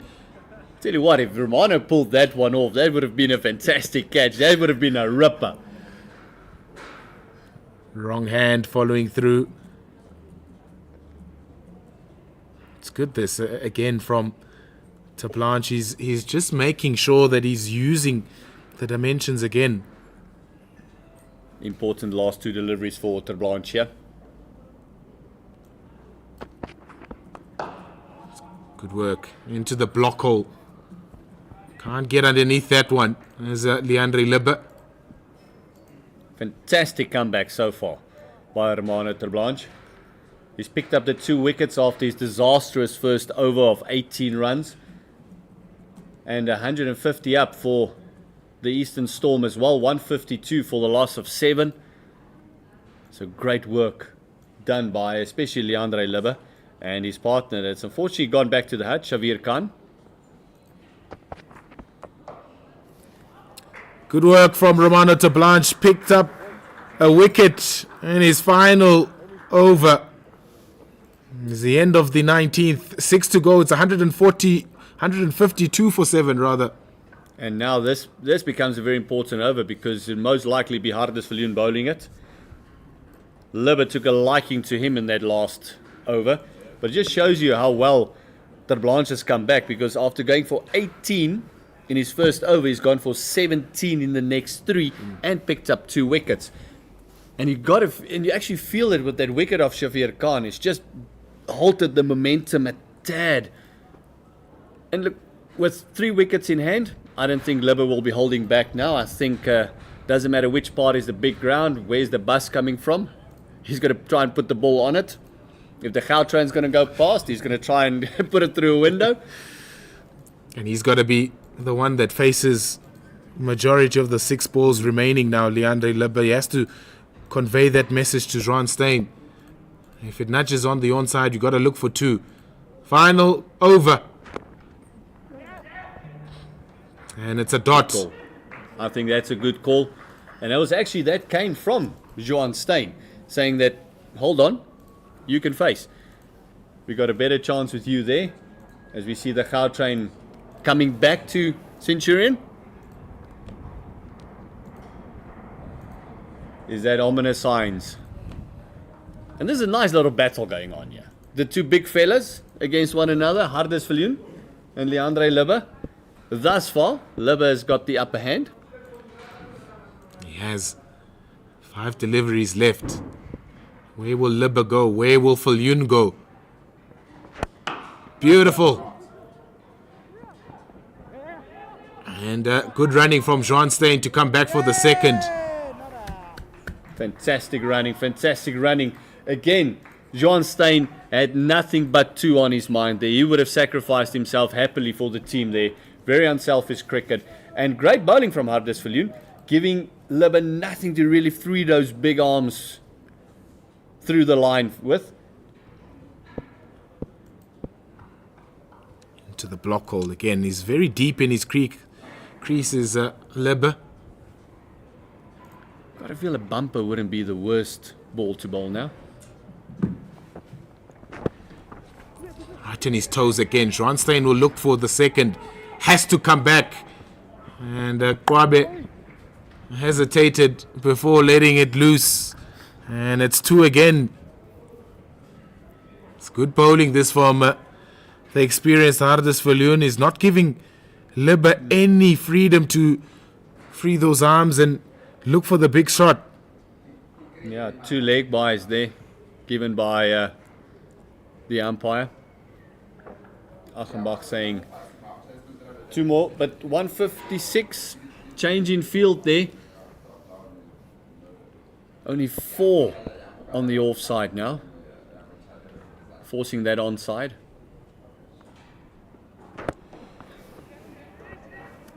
Excellent. It's a display of death bowling to perfection here from Hardesviljoen. He's nailed those Yorkers in the first 4 deliveries of this over. It's exactly what you want from your season campaigner. And Leandre Libbe wants to lift one over the fence here. He's on 43 of 21, closing in on that 50. 2 deliveries to go. The Heat want to get past that 160 mark as well.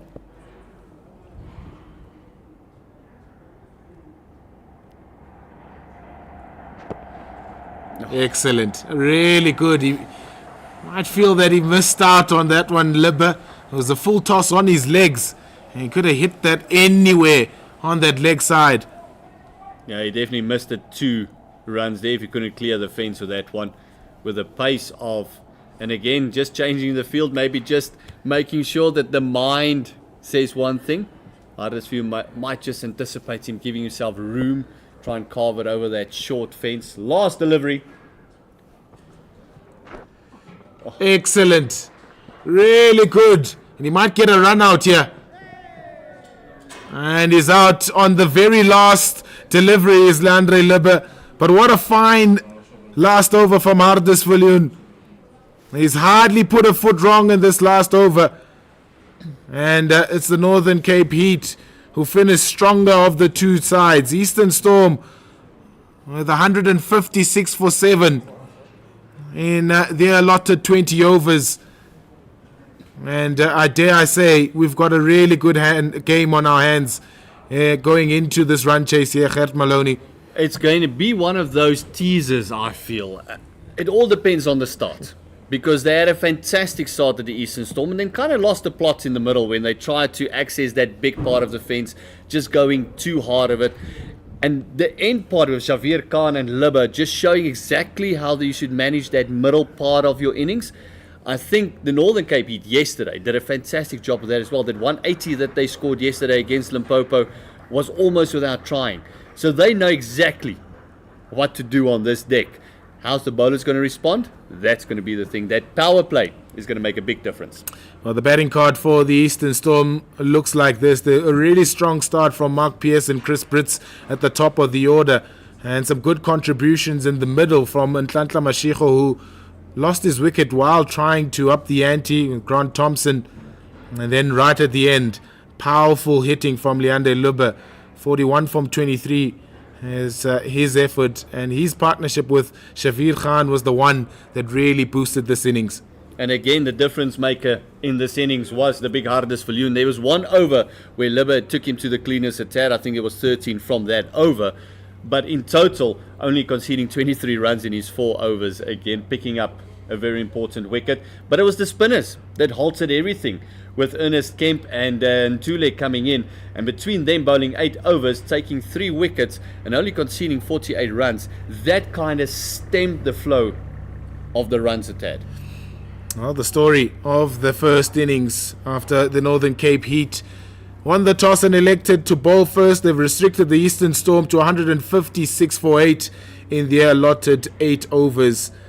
And when we come back, it is going to be a fascinating run chase in day 2 of the Momentum Health Challenge here at Supersport Park.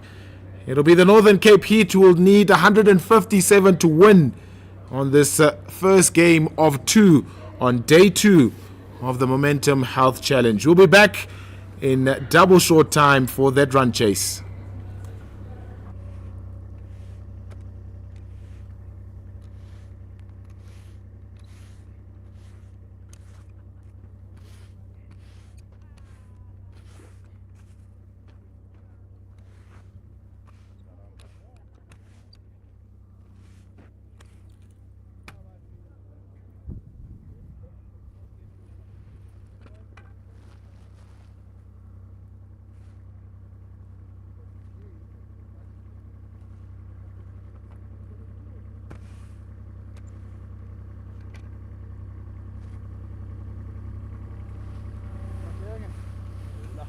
Very good weekend, eh? Yeah, you in a good shape. Yeah, very good. Very good.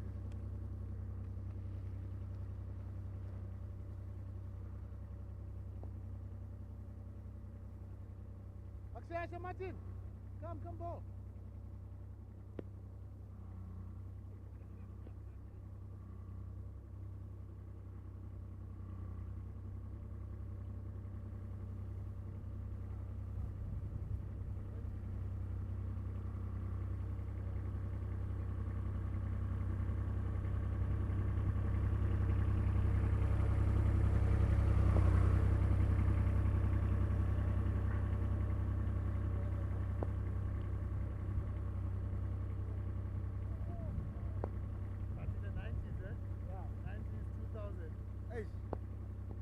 Olden days.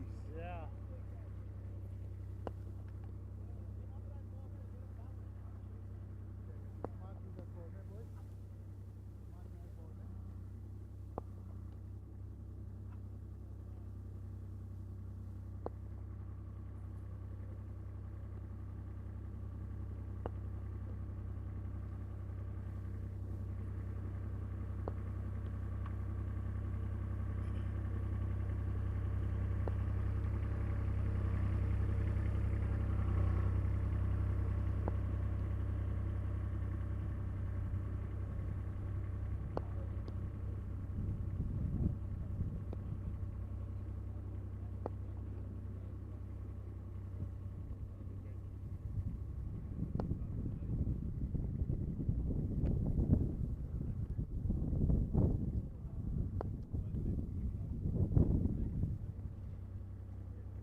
Oi.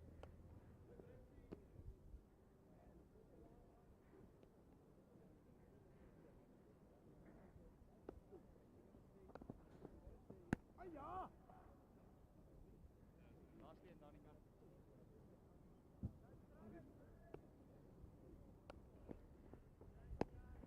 Shabir, keep up, bud. Ah, bud. Now you disrespect me, you say, you. Yeah, I'll bump you, bro. I'm for a bumper.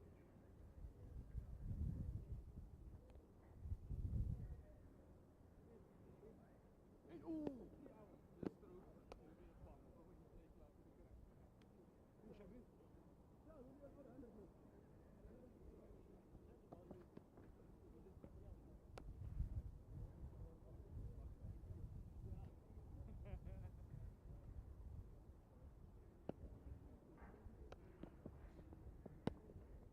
Hey! Go!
Welcome back to Super Sport Park for the second innings of the Momentum Health Challenge match between the Eastern Storm and Northern Cape Heat. Very good score. I say very good score because every time you score above that 150, it's a little bit of a threatening score. It's not too high, also not too low, quite a defendable score. So the Eastern Storm managed to get 156 in their innings, and Northern Cape Heat will be looking to get 157 to win this match. I think it's going to be a very good game. A very good second half of the game. In commentary with me, it's Gert Maloney to just continue off from where we left off in the first innings. Yeah, KG, we had a lekker start in that first innings. They're going at 11 and over. And then I think a bit of bad luck came in with Felisande there for the Eastern Storm. But yeah, look, the spinners did a fantastic job. I think they just showed that there's going to be something different. And immediately you can see what the Eastern Storm did. They started off like this yesterday as well with a bit of spin. It was just harder to get off to a good start once the spinners got in. Shall I rephrase that? They got off to a great start, and just continue momentum after that good start was very difficult because of the spinners. Yeah, definitely. I would have think that maybe the Eastern Storm would have learned from what the Northern Cape Heat to bring the game back, and they've done exactly that. I mean, with Tumelo Simelane starting off the innings bowling spin, we saw how NSK bowled with his left arm orthodox from this very end that Tumelo Simelane will be bowling, and he's going to be bowling to Gerald Pike, who is, I think, making his debut actually for the Northern Cape Heat and in a team of a Division 2. He currently plays club cricket for CBC All Boys Cricket Club up here in Pretoria. So he'll be very used to these conditions up here. He's played also in the Titans Bash for a couple of years. So he's probably used to how these conditions are playing. So it's going to be very interesting to see how he goes about his innings. And I'll tell you what, one thing they've got to be wary of, they don't want to give him anything in his part of the pitch. He's known for hitting it big. He loves going downtown, and that mid-wicket fence is very short. Ooh, second ball just into him, and Gerald Pike just gives himself a little bit of room, pushes it down to that long off for a single. To get Enes Kem onto the strike. As you say, he's quite an explosive batsman. He's one of those. He's actually got a competition online for who can hit the most sixes online, and he's won it in the last 2 years. He created his own competition to win it to say you can hit the most sixes because he really likes hitting sixes. Yeah, and he does hit it a long way.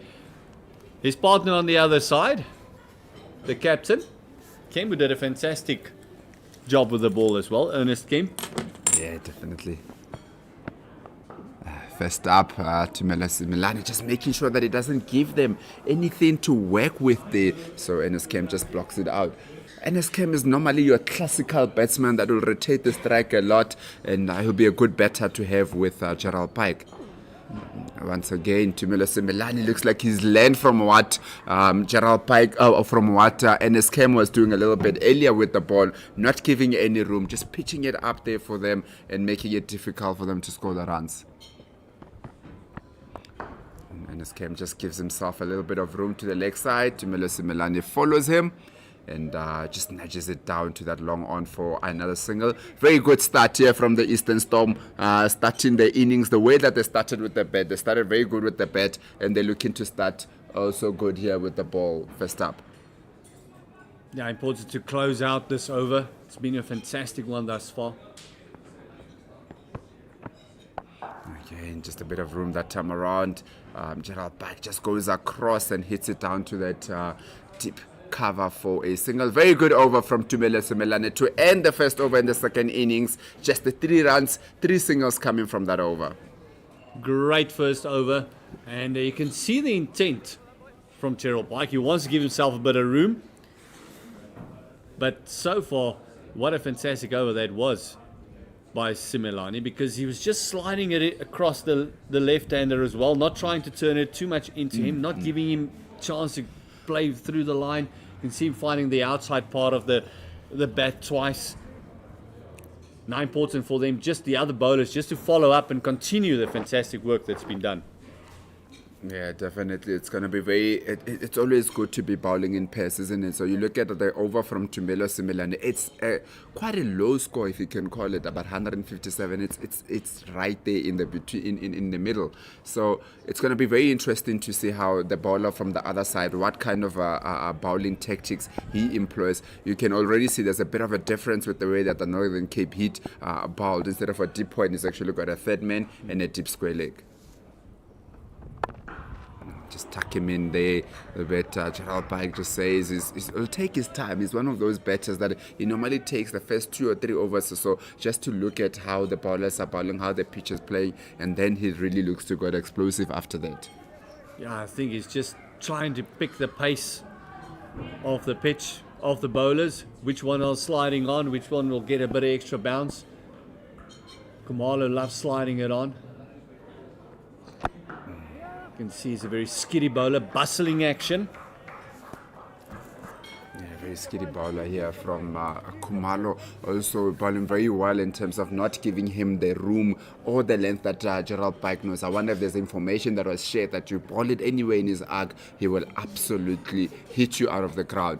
But so far with Khumalo, just hanging it back a little bit in that good length area, tucking him also, not giving him any chance to basically extend those arms of his. Bit fuller that time around, and Gerald Pike just nudges it down to that deep square leg area. Can they go for a 3? Very big boundary that side. That good fielding.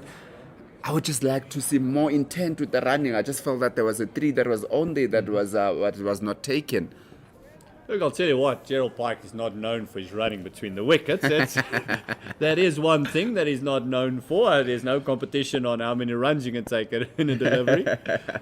But with the online information, it's so easy to do your homework on batters these days.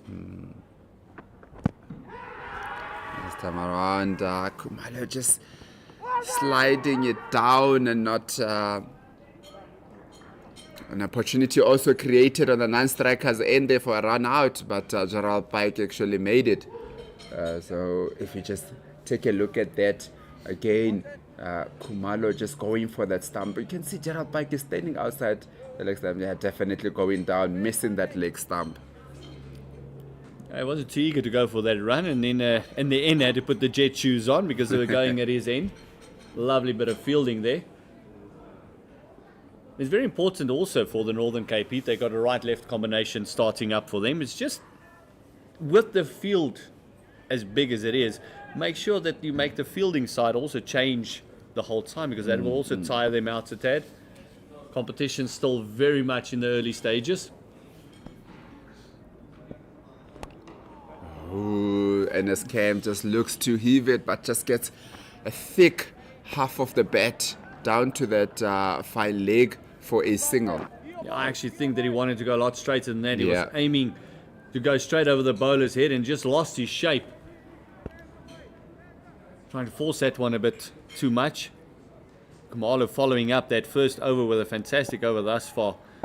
Only 3 runs coming from his over. It's 7 without loss. 1 ball to go in the second. Gerald Pike just gives himself room, looks to go over the bowler, doesn't get the connection that he was looking for, just manages to take it down to that long on for 2 runs. But you can see that there is intent to hit it over. That time around just did not get the right connection that he was looking for, and then they managed to come back for 2. And that's exactly what he's going to try and do. You can see him just looking down at his bat. You know that sounded a bit toey. Did not get the connection he was looking for. And with the quick outfield, that ball not going to the fence, it just shows you that it was, again, just going back to the length. It was the length that made sure that connection wasn't there. He had to hit it on the up. And that's one thing that we spoke about earlier as well. You can actually get away with a bit of line. That's not great if the length is good. Correct. Once the length is good, you can actually play around a bit. And it's going to make life very difficult for the guys from Eastern Storm, Northern Cape Heat rather, if the Eastern Storm keeps bowling those hard lengths.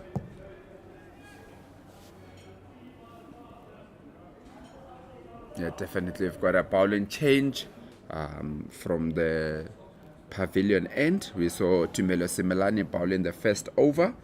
that you've got a Simbaula coming into the attack now. A wide ball to start off, a bit of a loosener. Yeah, a bit of a loosener there.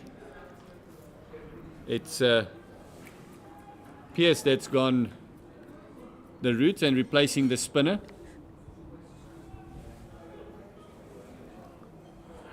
Mark Pierce just bowling a bit of a loosener. First up there, a little bit too wide.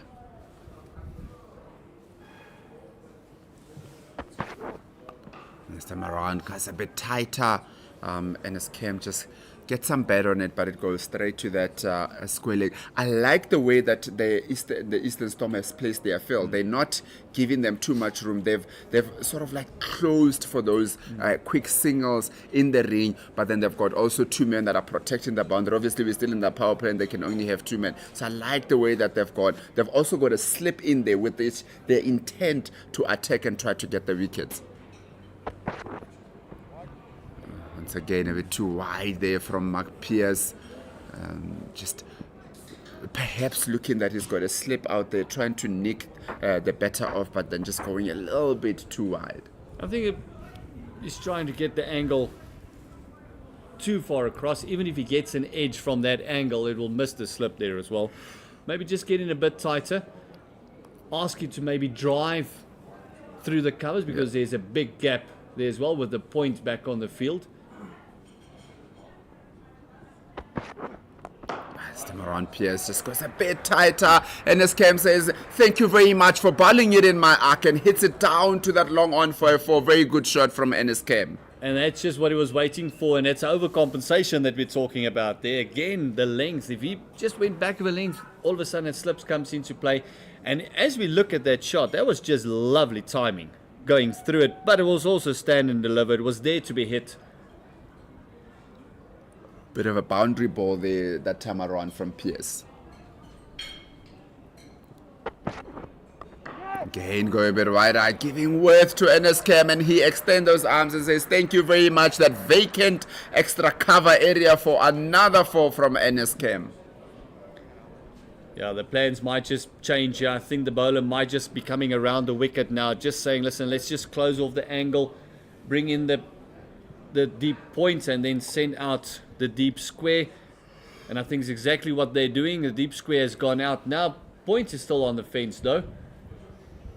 And you can see the cover that's been creeping in as well has also now just stayed on the circle.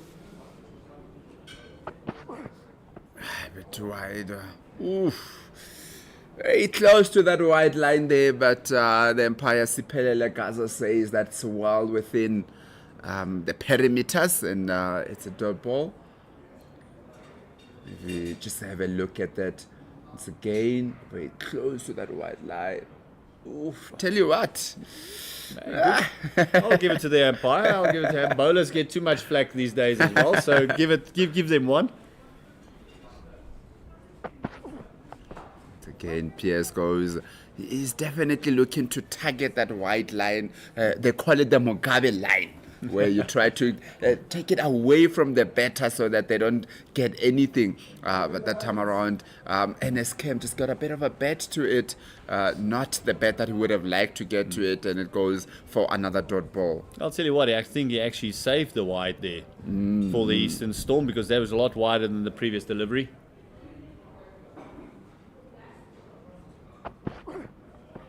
Oh, opportunity created, and the keeper puts it down.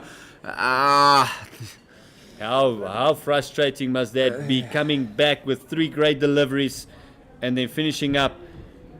And Pierce, keeper with the gloves. He was in the right position. That was regulation catch for a for the keeper. He wanted to make that more dramatic than it should have been. Machijo should have just taken that without the dive, and costing his team. And how costly would that be? because at the moment, with all the hype we've put on Pike, it's actually been Kim that's been smashing the ball a bit. Yeah, definitely. He's the man that also, as the captain, it's that score that you have on 157. We say if you get one batter that bats through, you'll win the game. And NSKM is that kind of a batter that has got the capabilities of just batting throughout the innings. See Khan into the innings first up, and Gerald Pike hits it over that long off. That is a tremendous shot from Gerald Pike to get so much power from that length and hit it over that long off for 6. Well, that's what he's known for. He's just generating power from out of nowhere, and that was just coming through the arms. That big arms of his just coming through. Just low, slow. Look at that. Everything just timing, and a flat batter that over long off. And this was a bowler that I was actually looking forward to see, Shafir Khan. In the warm-ups looked very brisk. It's not mattering right now for Gerald Pike, who's just looking to extend those arms and finds a bit of gap again on that cover boundary for another 4. Very good batting here from Gerald Pike. Looked like a bit of a thickies outside edge, but there's definitely intent to hit the boundaries, and he's done that 2 times in a row now. Well, if you're going to go hard, because even with that outside part of the bat, it was only 1 or 2 bounces. It was cluttering into the boards there. Change of angle from Khan now coming around the wicket. We'll be looking to bowl it into Gerald Pike. Again, the time not giving him the room that he got in the previous 2 balls, bowling a little bit tighter. Very good drop and run there from Gerald Pike. 11 runs from the first 3 balls of Khan. You can just see that the experience came through there. He saw the plan. He knows exactly where his areas are and where he feels comfortable hitting it. So when the single presented itself, that means in the 3 deliveries that he's faced, he scored 11 runs. He's happy to be on the other end. Oh, definitely. It's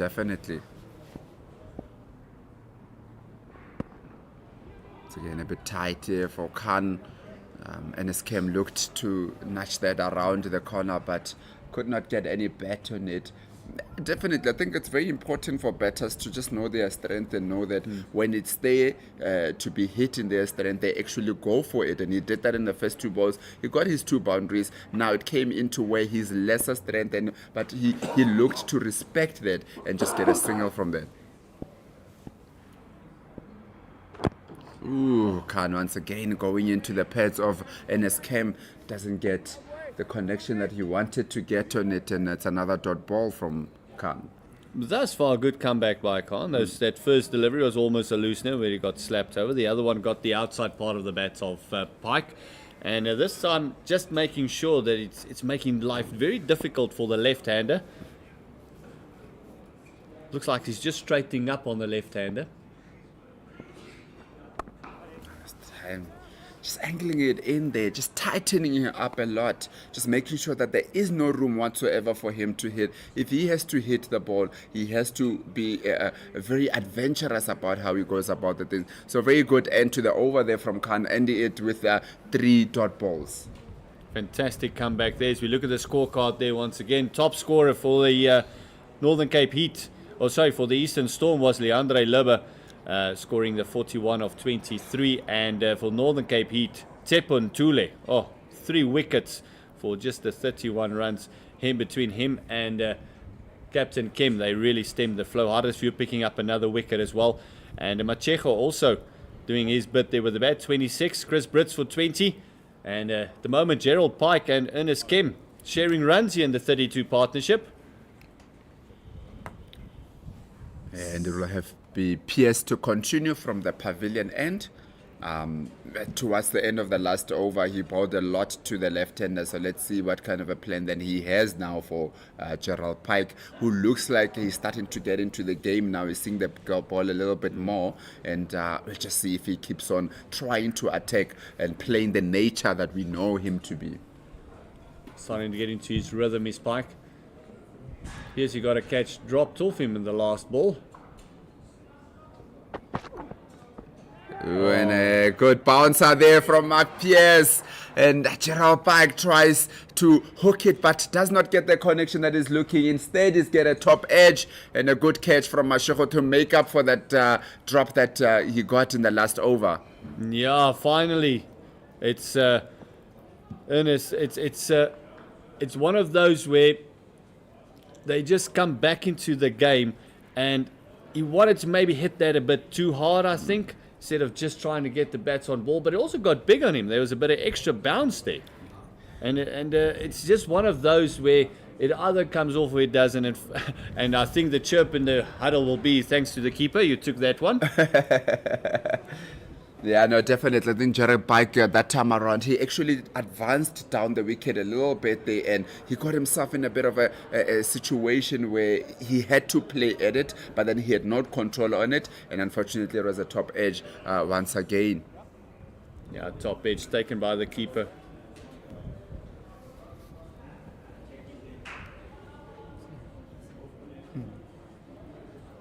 So the first wicket is gone for the Northern Cape Heat. It's the big hitting Gerald Pike that's gone. Captain's still there. Kemi's still there. He's on 12. Scores 32 for a loss of 1 wicket. And finally there's some respite. After the wicket of Pike, there's some respite. And as you say that, it's Diteko Mudiri to come in for Northern Cape Heat. Obviously also a boy that hails from this parts of the world, and he just made his move this year down to Northern Cape Heat after playing the last 2 games of the season for them in the T20 competition.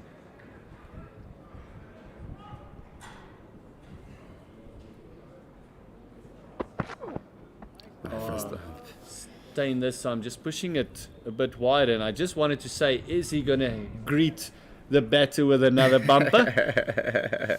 Well, he greeted him there with a bit of a freebie and say that, just shoulder your arms there, I'll give you an easy run.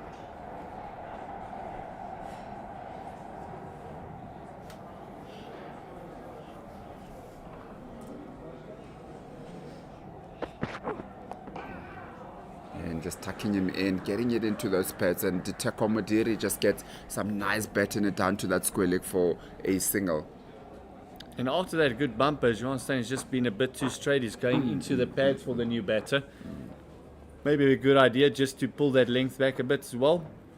Well, the plan around the wicket has worked for him against the left-hander of Kim.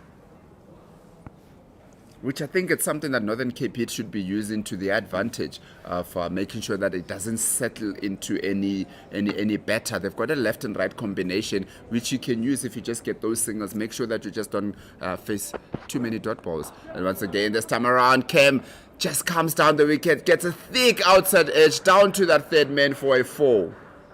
He's just putting the pressure back onto the bowler there, just making sure the momentum stays with the Northern Cape Heat. In this power play thus far, they're on 38, and there's about 9 deliveries to go in this power play. Remembering that the Storm at one stage scoring at 11 to the over, it only scored 44 in that power play with two couple of wickets going quickly. Once again from Pierce, just looking, he's been bowling very, very wide, looking to make sure that the batter doesn't get to the ball, but then bowls too wide at times, and that's that time around where he just bowled a bit too wide. I like the intent from Northern Cape Heat and from NSK. If you just have a look at it again, when it just came down, got some a big outside edge on it down to that third man, but the intent is there to score runs, and that's what you need to do, especially in the power play. Time around, just pull the length a little bit, and NSK just doesn't get the connection that he's looking for. Hits it straight to that cover for a dot ball. That's again coming back to the length that's so important on this deck. Once the length is good, even if the line is a bit wide, it does make it difficult to score. We even saw yesterday with the big innings of Sekakune, to cut was very difficult for him. It was over and under a couple of deliveries. Once again, a bit of room given, and NSK says thank you very much. Hits it over that mid-off for another 4. Just over pitching and giving him chance to free those arms and just hitting it straight back. It's not what they would have wanted. Just check the replay there. Just That was a stand and deliver. That was in the arc. And went for another boundary for Ernest Kemp. There is a bit of a lot of inconsistency here from Pierce. He's bowling a bit too full at times and bringing it back and bowling a bit too wide, too straight. So he just hasn't figured out exactly where he wants to bowl the ball, and that makes it quite easier.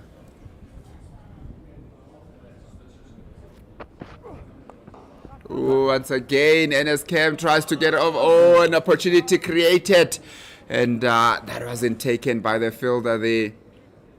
That was a very, very strange way to go for that delivery. Almost sliding with his legs first underneath it.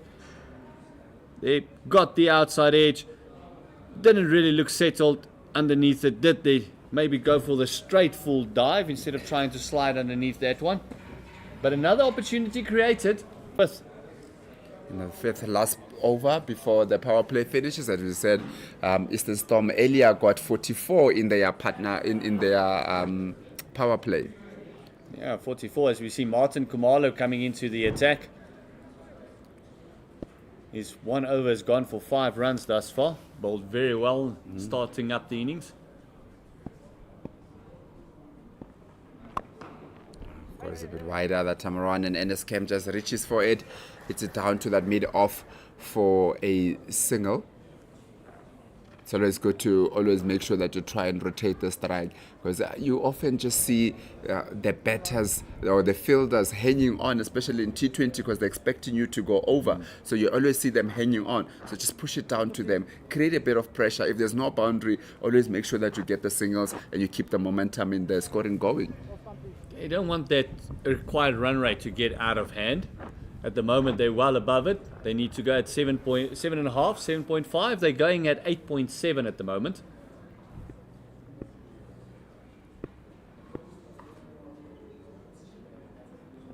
Wait, no. Just straying a bit too straight there, Kumalo. Diteko Mudiri would feel that he missed out a little bit there, because that was just about in that area. There is no one at deep fine leg. Yes, you do have a square leg, but with the angle of the ball coming in, you would have thought that if you just get a bit of a bat on it, there's definitely an area that you could have gotten a boundary from that.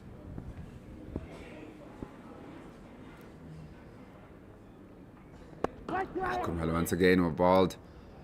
Diteko Mudiri getting some nice bat on it down to that mid-off. Again, as we say, that when you hit it to those guys hanging on the ring, it's always just good to get a single and get on to the other side. We actually saw this from the Northern Cape Heat yesterday. They were, in the beginning of the innings, every batter that came in literally played tip and run with their first delivery. They just wanted to get off the mark. So as soon as they made connection, they were just off like hares.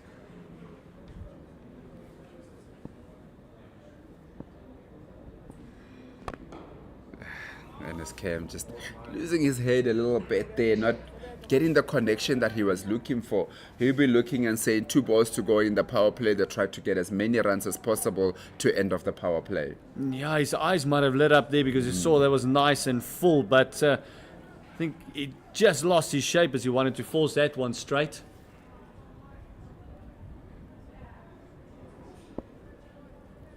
Martin Kumalo coming in. He's going to close up 2 more deliveries in this power play. It's again nice and full, and NSKM just hits it to that extra cover for a dot. Very good bowling here from Martin Kumalo. He's really bowled well. He went for 5 in his first over, and so far in the first 5 balls, he only went for 2 runs. Very good bowling from the young man. And bowling in the power play, that's very difficult to do. Going at just over 3 and over. That's well done.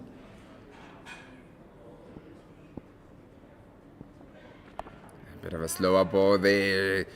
Just got away with it there. A bit of a slower ball. NSKM did not get the connection that he was looking for.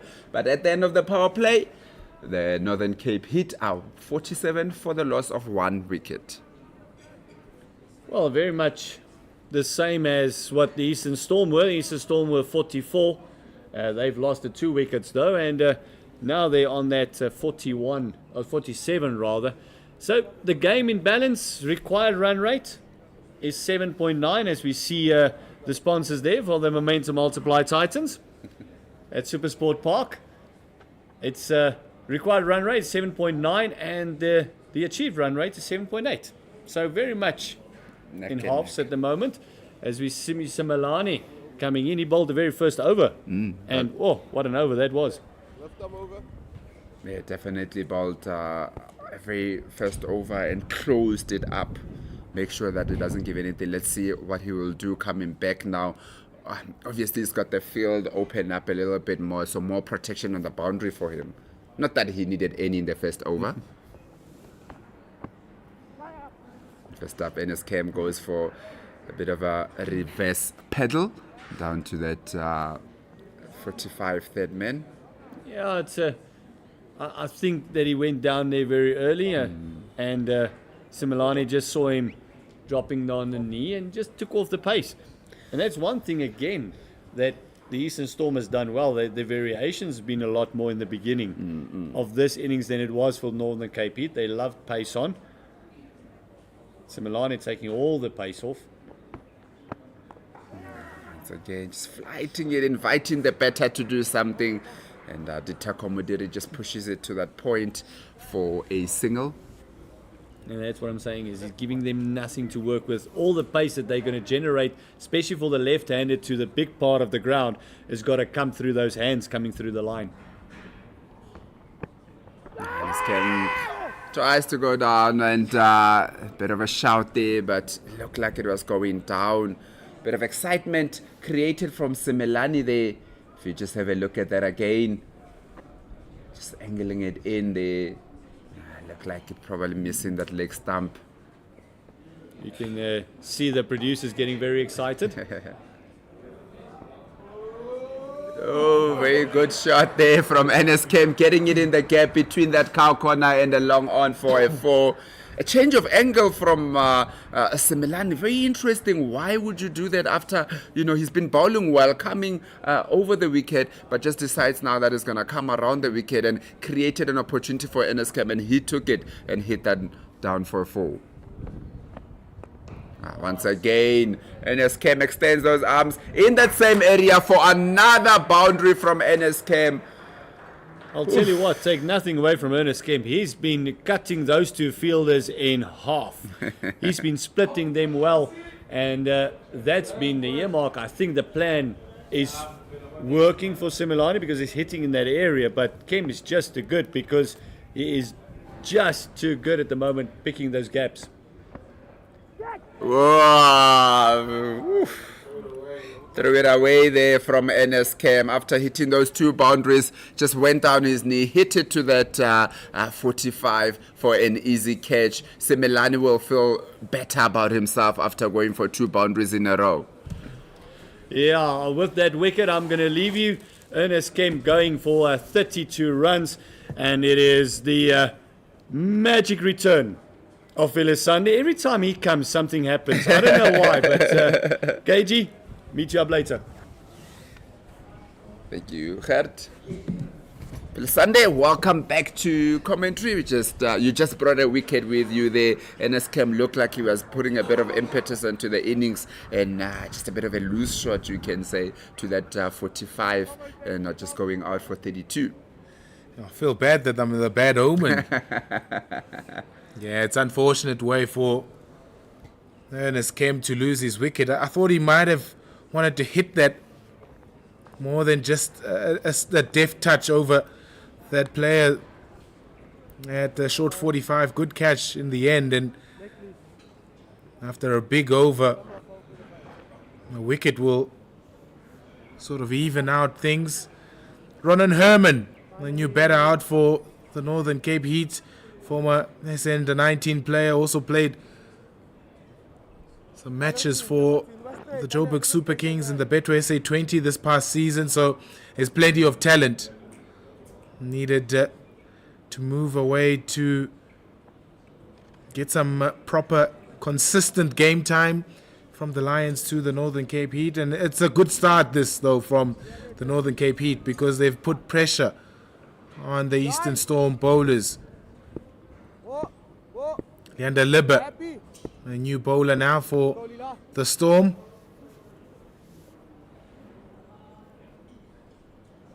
Right. No. First up, just a dot ball there.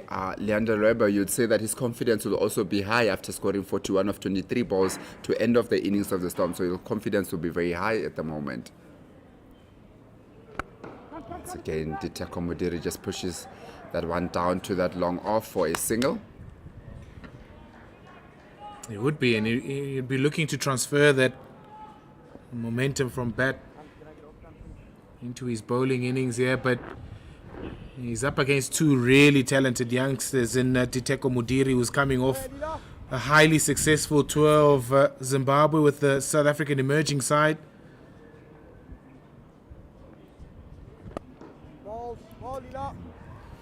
Leandro Lebe, he's just closing the angles, isn't it? Just coming from around the wickets, not giving them anything, and saying that if you want to hit me, go to that leg side. It's a very long boundary on that leg side.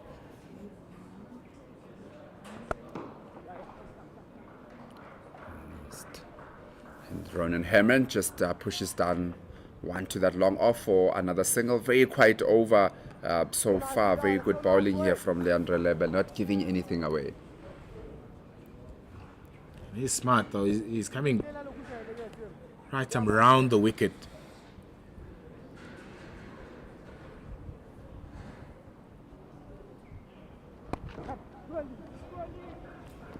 Once again, just pushes it down from Diteko Mudiri. Good running from the two batters, and they make sure that they come back for two. And that is what we were speaking about a little bit earlier, that you don't have to try and take on that big boundary on that side. Push it into the gap. There's so much that you can get in the gap, and that time around was a good exhibition of what we've been speaking about.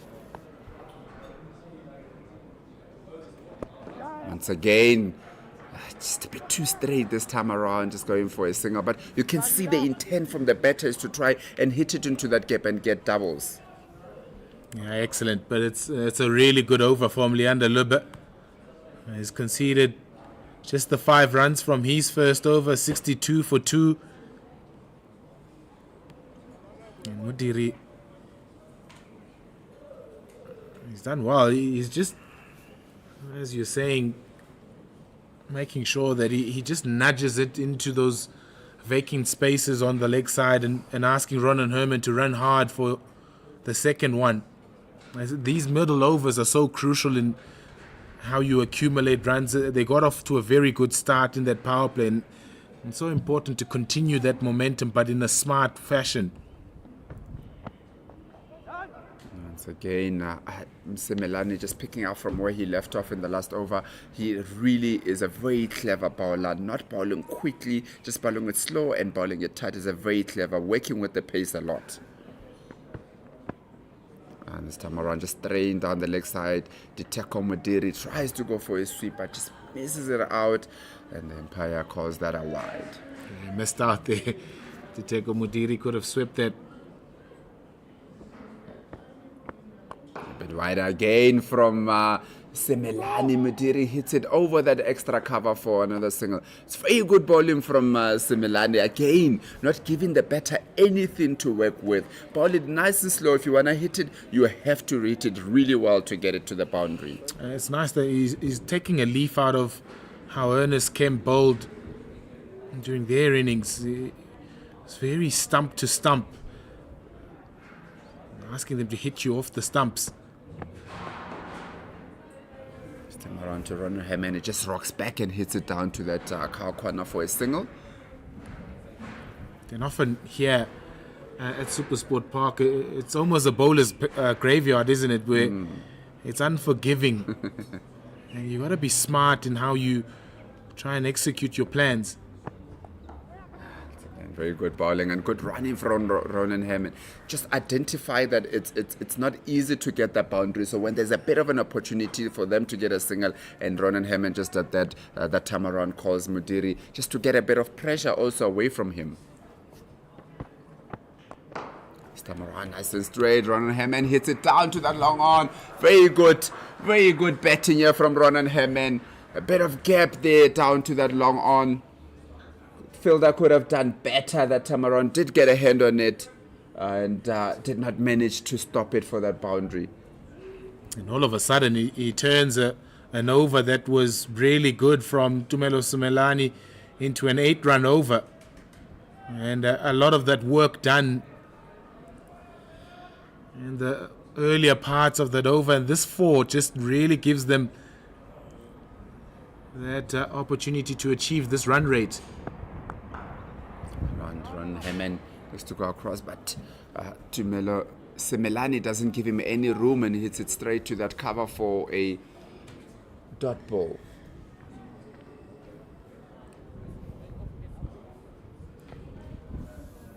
The run rate currently achieved by the Northern Cape Heat is 7.8. They require 7.9. With 8 wickets in hand, you would say that they are firmly in front in this game.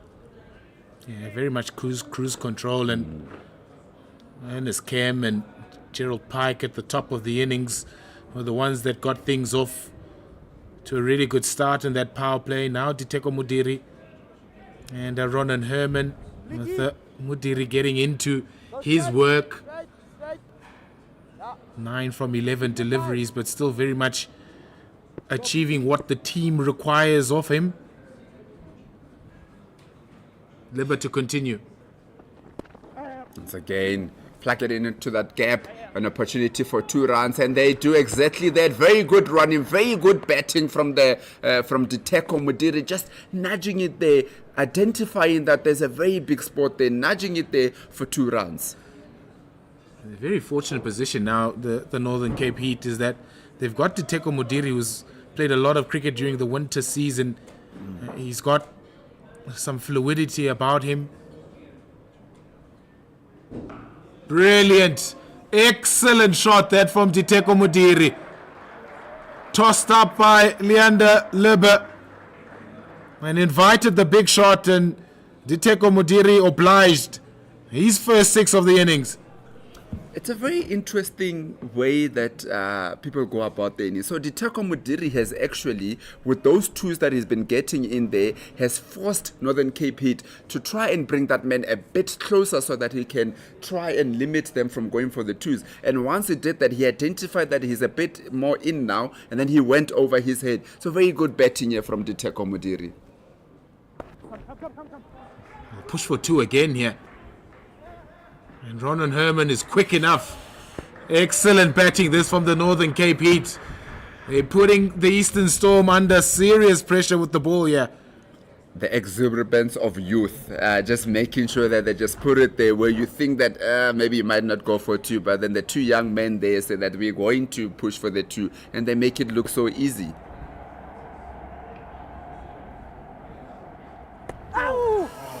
Tamaran Randelebe going a bit quicker, and Mudiri just missing out there.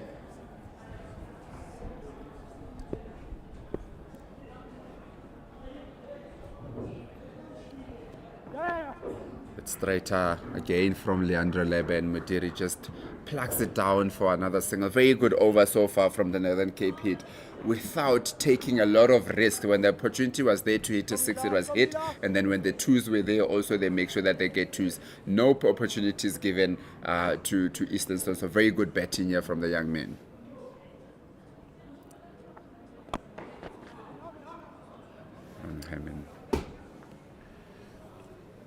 A dot to finish the 10th over, and it's a very good one for the Northern Cape Heat. It's 81 for 2. Yeah, they're just staying ahead of the game here without taking too many risks. We spoke about it in the first innings also, that it just takes 1 boundary to have a good over. So 1 boundary in those 2s and 1 here where you can plug it, and then you're going above the rate that is required by just doing the simple basics of cricket. You talk about percentage cricket.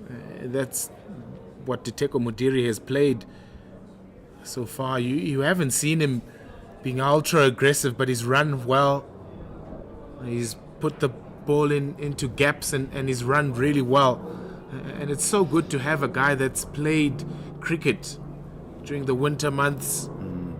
He knows his game. He's comfortable with his game now, Diteko Mudiri. Shavir Khan. Okay, just pushes it to that offside area, looking to push for 2. Another 2. They are just making it look so easy every time. They just plug it on the longer side of the boundary, going for 2. When you say about Diteko Mudiri, not only did he play cricket in winter, he played some good cricket in winter because he scored a lot of runs in Zimbabwe when they were there for the emerging side. And also just moving away from a bigger province, looking for consistent game time.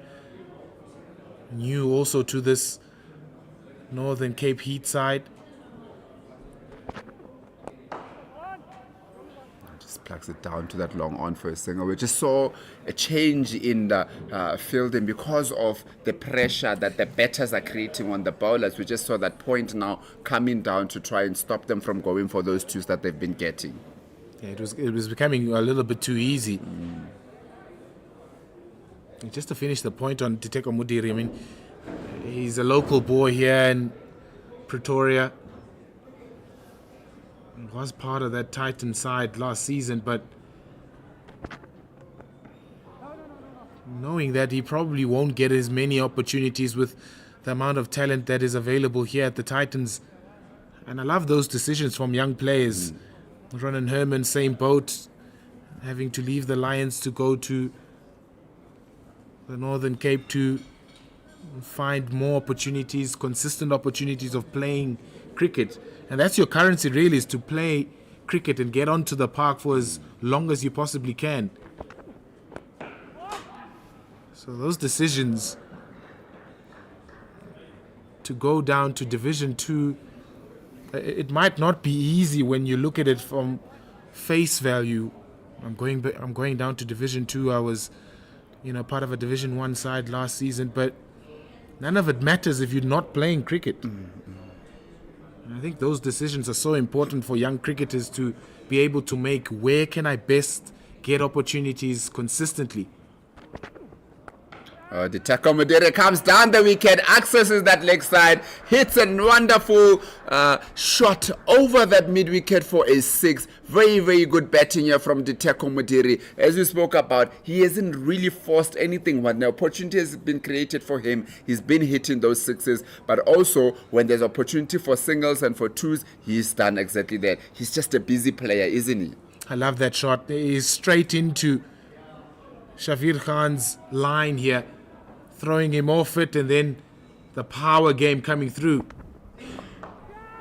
Ooh, once again, just coming down a bit, almost created an opportunity for that point, but managed to go for one. Very good over once again from the Northern Cape Heat, just staying above that that required run rate consistently. Awesome over, really good. Busy player. There's just, you mentioned KG, he's so busy. I love that because he's got an opportunity to target that leg side, that shorter boundary on that leg side, just getting into Shavir Khan's line and then picking up with ease. And options, knowing where your strengths lie. I'm playing smart cricket here, Diteko Mudiri. That leg. He started off a little bit slowly, 9 from 11, and now he's just accelerated, knows that he has the game to take it a little bit quicker than he started. 30 from 20. Mikhail Pillay is the new bowler.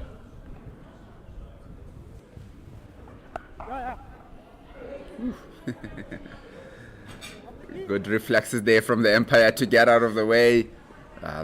Bit of a shorter length from Mikhail Pillay. And Diteko Mudiri just hits it around to that deep square leg for a single.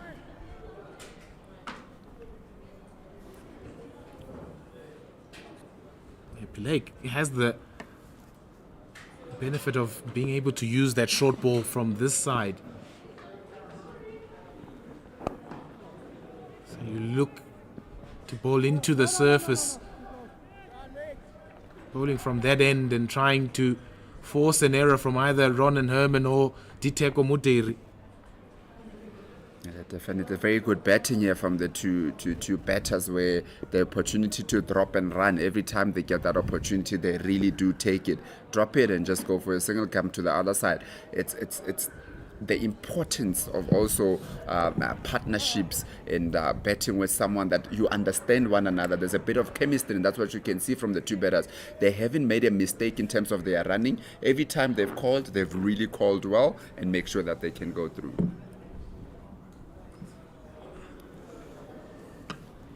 And it's also important for the two batters as well to understand where they are in this game. They are far ahead in terms of what is required from them. No need to take any extra risks. Once again there from Ronan Herman. Mudiri was looking for it too there. Definitely has got the energy, but I like that intent. Yes, it didn't go through for it in the last minute, but then he's just showing the fielders also that if there's an opportunity for me to get it to, I'll get it to, keeping them on their toes. And that's where you're going to get mistakes from the fielders, because now they're thinking of throwing the ball before even getting to the ball because they're afraid of the two. So very good betting here from the two batters. This is really good. Really good from Diteko Mudiri and Ronan Herman.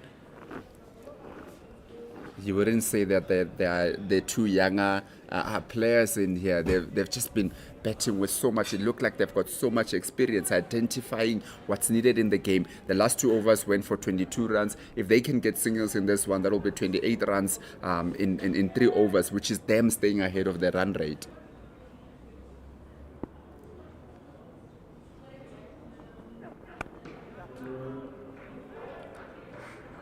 Another single there from Ronan Herman.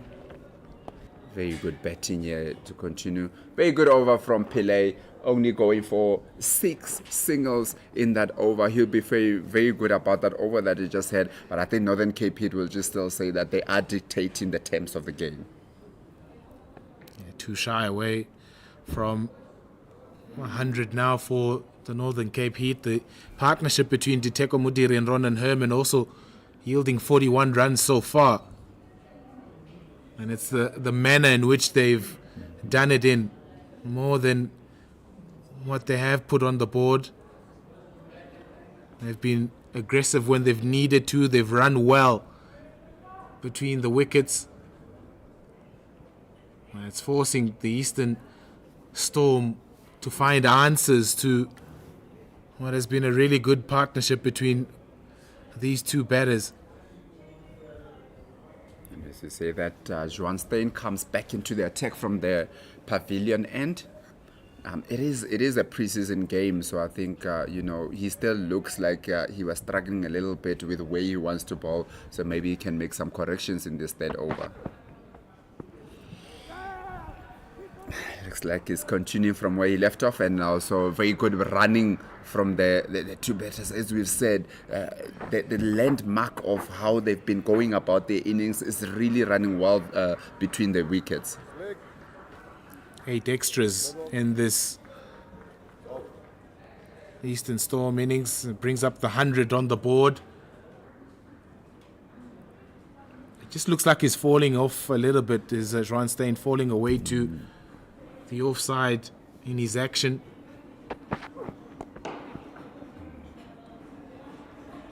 Bit of a tennis shot there from Diteko Mudiri, hitting it down to that long on for a single. They really haven't given Eastern Storm any chance in this partnership. They've consistently been scoring the runs. I don't remember the last time we actually saw a dot ball in this innings, because they are just looking at doing the basics right, get bat on ball, and make sure that you keep on rotating the strike, keep on hitting, and then when that opportunity is created from a boundary, they really do take it.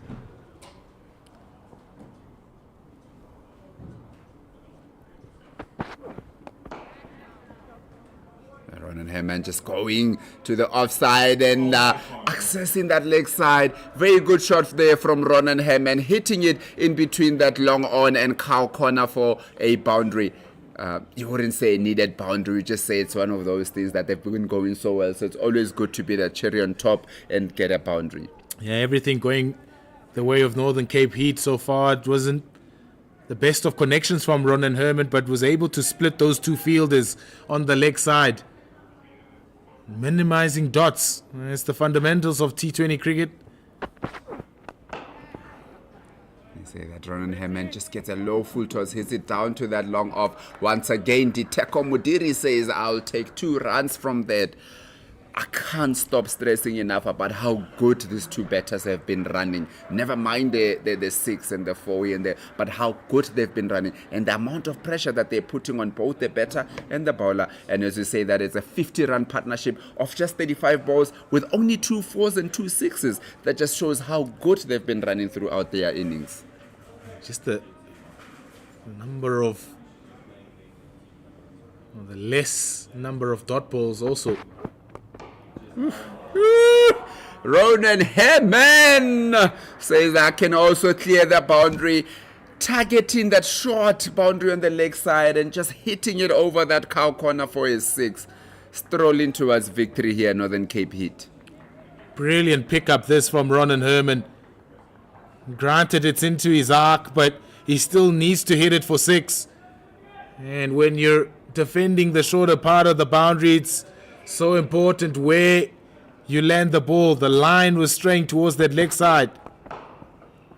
Once again, Ronan Hammond just hitting it down to that long on for a single. Very good over once again from Northern KP. That over yielding 14 runs. You would almost think that they are chasing the game, but they're actually pulling the game away from Eastern Storm, only requiring 6 and over to win from here with 8 wickets in hand. They can sort of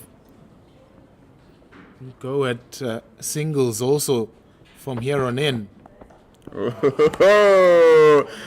Diteko Mudiri says, I don't just hit well down the ground, even behind me. And he just goes down there, hits it over that short 45 for a 4.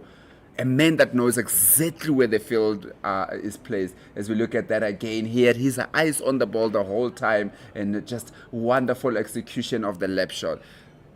Great innovation from Diteko Mudiri. It's a shot of a man that's in form. It's a shot of a man who's worked out his game, comfortable with where his strengths lie, and just maximizes that over from Juan Steyn. It's amazing how the game of cricket has moved, isn't it? The way the batters back themselves to just play those shots, and it just looks like a normal shot to them on any ordinary day. Excellent. This partnership now taking the scores and what's required to less than 40 runs. Just 39 needed now. And going at 9s and over. Our Northern Cape Heat in pursuit of a target of over 150, 157. That's so good. I mean, looking at that shot again from Diteko Mudiri.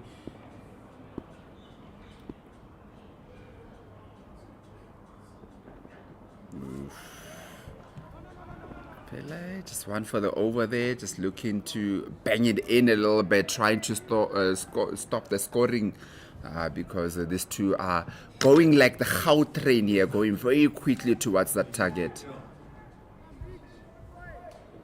From Pele again, banging it in, and then Pele says it's not high enough to be called a wide.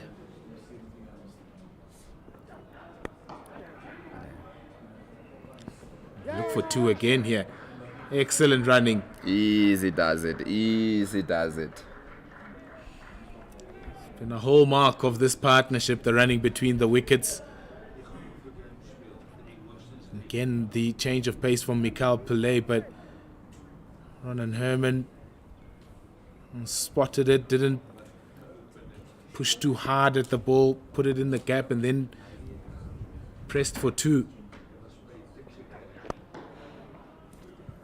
Again, Ronan Herman just hitting it down to that long off for a single.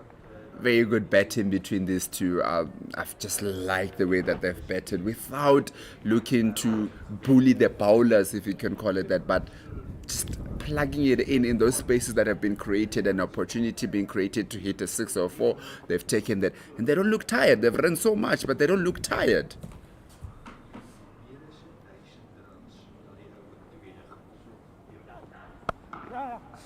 Again, a bit of a slower ball there from Pele, but Diteko Mudiri read that very well and hit it to that extra cover for another 4. Yeah, it's not a great piece of bowling that from Mikel Pele. Too short, too wide. Given how short that boundary is on the leg, on that offside, he had ample time to pick his spot. The Diteko Mudiri and picked it to perfection. Moves on to 42 from 26.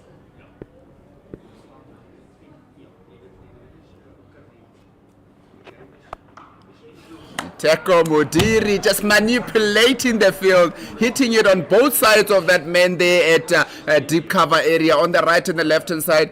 Must be very frustrating for the bowlers and for the fielders because it just keeps on manipulating them. I think this shot just encapsulates how talented the Teko Mudiri is. And you look at those 2 balls, the quality of the batter. Bowling probably not up to scratch, but you still have to pick the gaps. One right of the sweeper, and then the second one left of the sweeper. Ends a brilliant over for the Northern Cape Heat.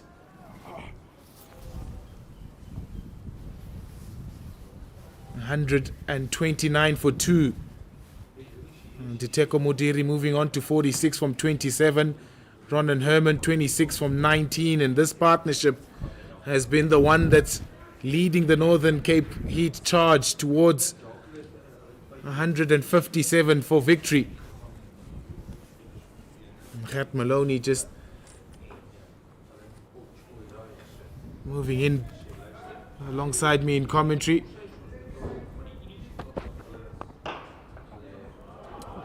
Shot, really good. All around the carpet from Ronan Herman. He's a quality youngster, is Ronan Herman, and he's showing that. Picks up 4 from the first Martin Kumalo delivery. Almost forgot to slide in next to you because I've been enjoying this last couple of overs. I'll tell you what, this has been exciting cricket and they're making good work of this. Just showing exactly what we spoke about just before we went off air, how to manipulate the field. Low risk, high rewards, picking their spots, batting brilliantly, these 2.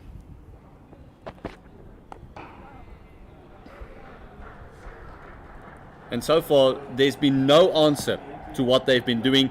They've been using their feet. They've been hitting. I mean, that 4 was brilliant timing. It was no risk. Lovely, good old-fashioned cricket shot. And we saw some innovative cricket as well. The target of 23 and 34 balls, I don't think they're going to need all 34.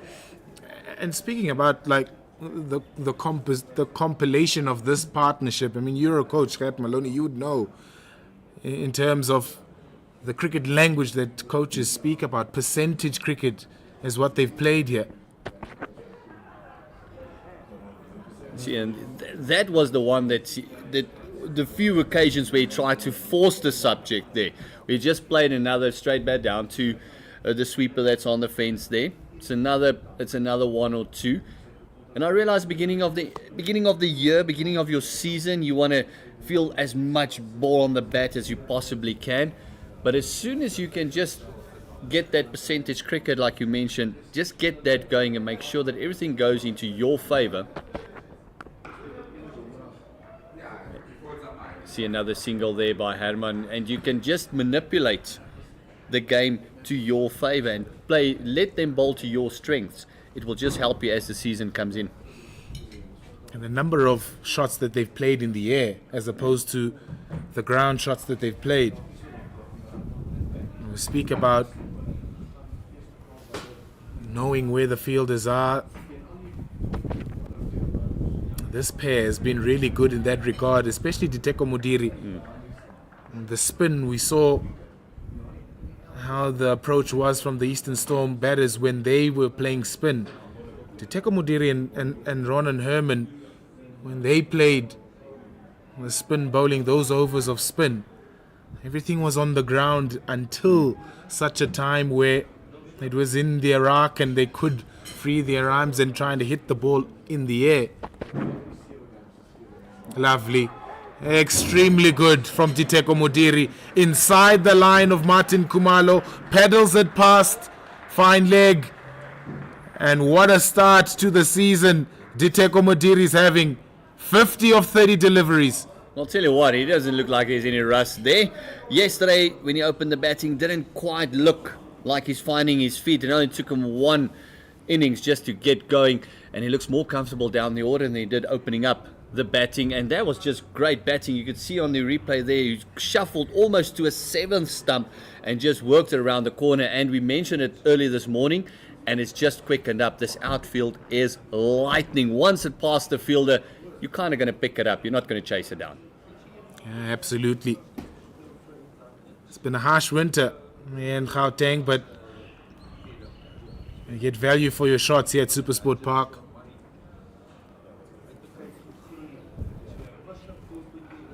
These youngsters, also Diteko Modiri and Ronan Herman, for their level of experience and their age, this innings has been really good from them.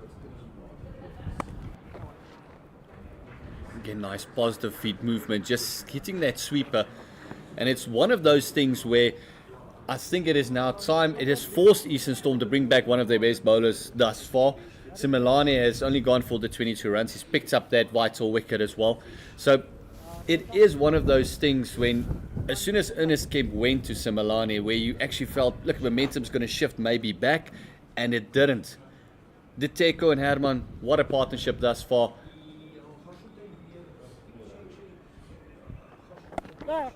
Again, just a drop and go. The intent to score of every delivery is there. But just getting back 85 now, that partnership between these two. Fantastic work. Excellent.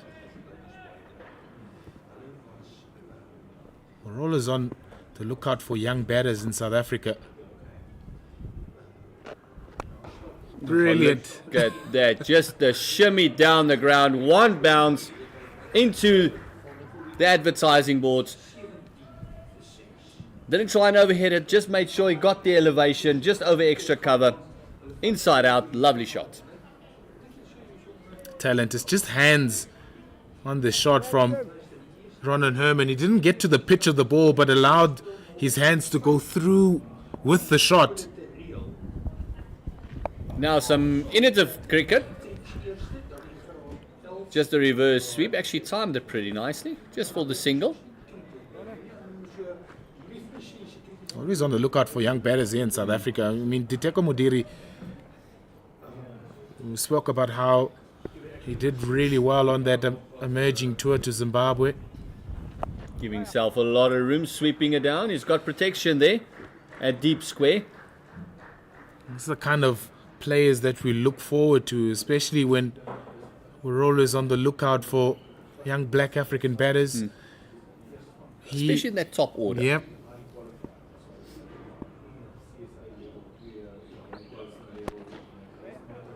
Now the intent is there to double up on this one, and it is fantastic running. And this is what I liked about this partnership. Although they are way in front of the 8 ball, they don't care. They want to finish this in a hurry. And that is Northern Cape Heat's 150 coming up of just 102 deliveries. And it's the end of the 16th over. And it's unfortunately no bonus point for the Northern Cape Heat. They had to finish it in this 16 overs to get the bonus point. But it also means that only 7 runs to go. We'll get a 100 partnership between these two, and it's only 7 runs to win. But getting back to your point, the one problem that we've had in South Africa is getting that top order proper black players coming through. We've got a lot of keeper batters, but they all bat around about that middle order, lower order. We need that 1, 2, and 3 to come through. Because we're looking at when a Bavuma comes out, and Dezorsi finding his feet but not hitting his straps, not putting anything alight thus far. So we need that backup. It's great to see young talent coming through, putting their hands up and say, look at me, yeah, I'm here. And unfortunately, cricket doesn't care about your feelings. It's all about stats. If you don't have the stats, you can't go anywhere. Yeah, and that's why I watched that emerging tour to Zimbabwe with so much keen interest. I mean, they had Lesego Senekwane also at the top of the order, who did very, very well in both the longer format and the shorter formats. And then Mihlali Mpongwane in that middle order as a young all-rounder also did very well. Keeper up to the stumps now for Shavir Khan. Oh, this is a top edge, an opportunity. Has he given it away? Yes, he has. Unfortunately, giving it away, Diteko, after scoring his half century. Going for the glory shot there, trying to finish it in the over. And losing his wicket to a good catch there on the fence. Yeah, good work, good ploy from Shavir Khan. Just pushing it a little bit wider, asking Diteko Modiri to go fetch it from off stump. And targeting that leg side boundary, the shortest of the two sides. And comfortable catch from Martin Kumalo, coming off that square leg boundary. But a great innings from Diteko Modiri. He's literally led this charge until the final few runs. He's gone for 52 of 32, and it's the third wicket for the Northern Cape Heat. Yeah, going into fines, he'll definitely have something cold to drink there. And also, you'll be fine as well. You gave away 100 partnership there. 100 avoidance. 100 avoidance, there we go. Now it's just to finish it off. Stay clinical. Don't lose any more wickets. You only lost 3 wickets in a brilliant chase thus far. 7 to win. As Rohan Haasbroek comes to the crease. Another young talent with the bat. Has been around a while as well. Yeah, also making the move to Kimberley from Mpumalanga Rhinos. As Rohan Haasbroek started his young career at the Lions.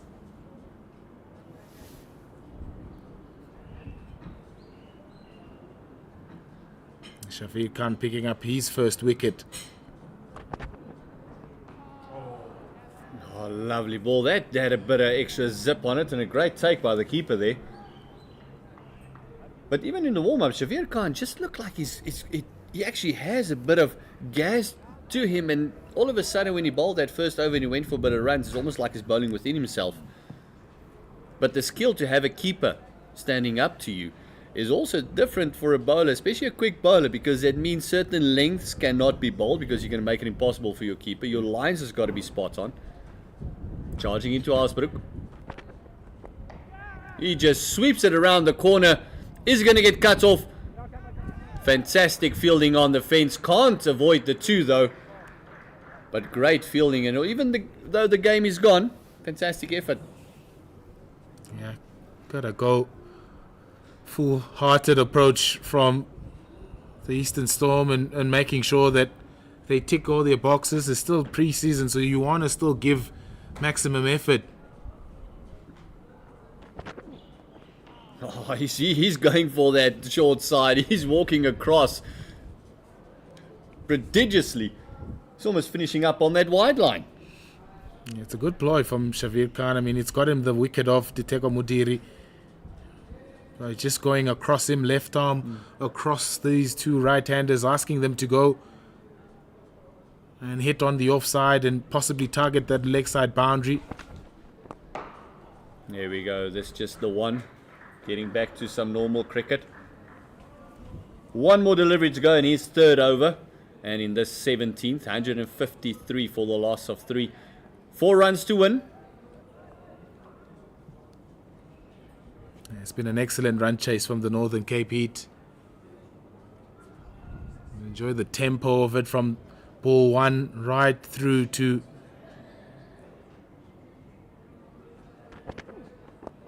oh, fantastic bowling and a great drop and go there.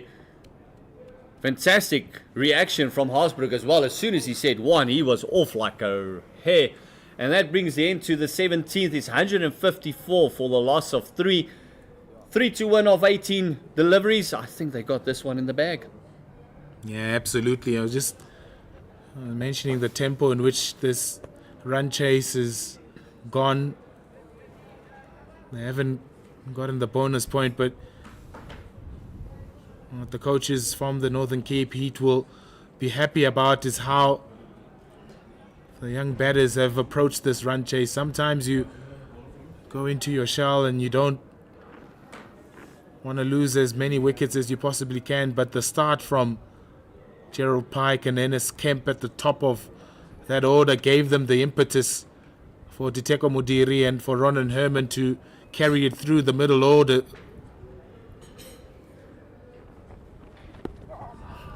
As we see Libba coming into the attack with the attempted switch hit. Move the wide line as well. Just see how quickly he went to that. Oh, well bowled. Oh, this time around, is this the end of the match? It will be. It is 4 runs signaled by the umpire. That means it is it. Fantastic work done there by the Northern Cape Heat. It is Libba giving out that last boundary, just straying down the leg side, but it was unavoidable. The win was unavoidable. Fantastic work by the Northern Cape Heat, and they win this match by 7 wickets. What a fantastic chase. And also mentioning, they still have over 2.5 overs left. Yeah, fantastic win this from the Northern Cape Heat. Ronan Herman finishing on 45. It was his partnership with Diteko Mudiri that led the way for this comfortable win, with plenty to spare as well. It'll give them plenty of confidence in this pre-season tournament, and this is how they did it. Dennis Kemp and Gerald Pike at the top of the order, 32 from 26 and 17 from 12, really gave them that great start that they needed. And then in the middle overs and the middle order, it was Diteko Mudiri who scored a wonderful 52 from 33. And Ronan Herman measured approach for his 45 from 29 and gave them the platform for which this 7-wicket win was achieved. Yeah, we look at the bowlers there. Tumelo Sumelani picked up a wicket. He went for 7. There was that last over of his here. He got a bit of tap. And then also, just look at Martin Kumalo there, only going for 6 to the over. Fantastic bowling. And then the other wicket takers was John Steyn, who he received a bit of tap, going for almost 15 to the over. But he did pick up a very important wicket there of Gerald Pike when he gave him a very good bumper. And Shavir Khan also picked up the wicket of caught by Martin Kumalo on the fence there of Diteko there in the end. But I think at this point in stage where we are in this competition, the Northern Cape Heat has shown that they are the team to beat. Yeah, summary of the result then. 156 for 8 plays, 158 for 3. And the Northern Cape comfortable victors by 7 wickets on this first game of the Momentum Health tournament on day 2. Leander Libba did great work to make sure that he gave the Eastern Storm some bit of a competitive total on 156 for 8. His 41 from 23 was the one that really catapulted them over 150 runs, helped ably by Nhlanhla Mashego, but not enough, as Diteko Mudiri's 52 and Ronan Herman's 45 were the ones that took Northern Cape Heat to a comfortable win by 7 wickets. Yeah, Northern Cape Heat definitely the leaders in this tournament thus far. Please join us for the second match. It's going to be another belter. It's the Limpopo Impalas who won the tournament last time round, taking on the Eastern Cape Linyati. It's the losers from yesterday playing one another as the winners of this morning played. It is going to be a fascinating tournament. It's going to be another 2 days of this. Tomorrow teams are mixing up once again. The winner of this Momentum Health Challenge gets the opportunity to play the Titans at Supersport Park, just closing up that gap. So please join us. It's going to be at about another 40 minutes or so. Please join us for that match. It's going to be a belter. It is the Limpopo Impalas taking on the Eastern Cape Linyati at Supersport Park for the Momentum Health Challenge.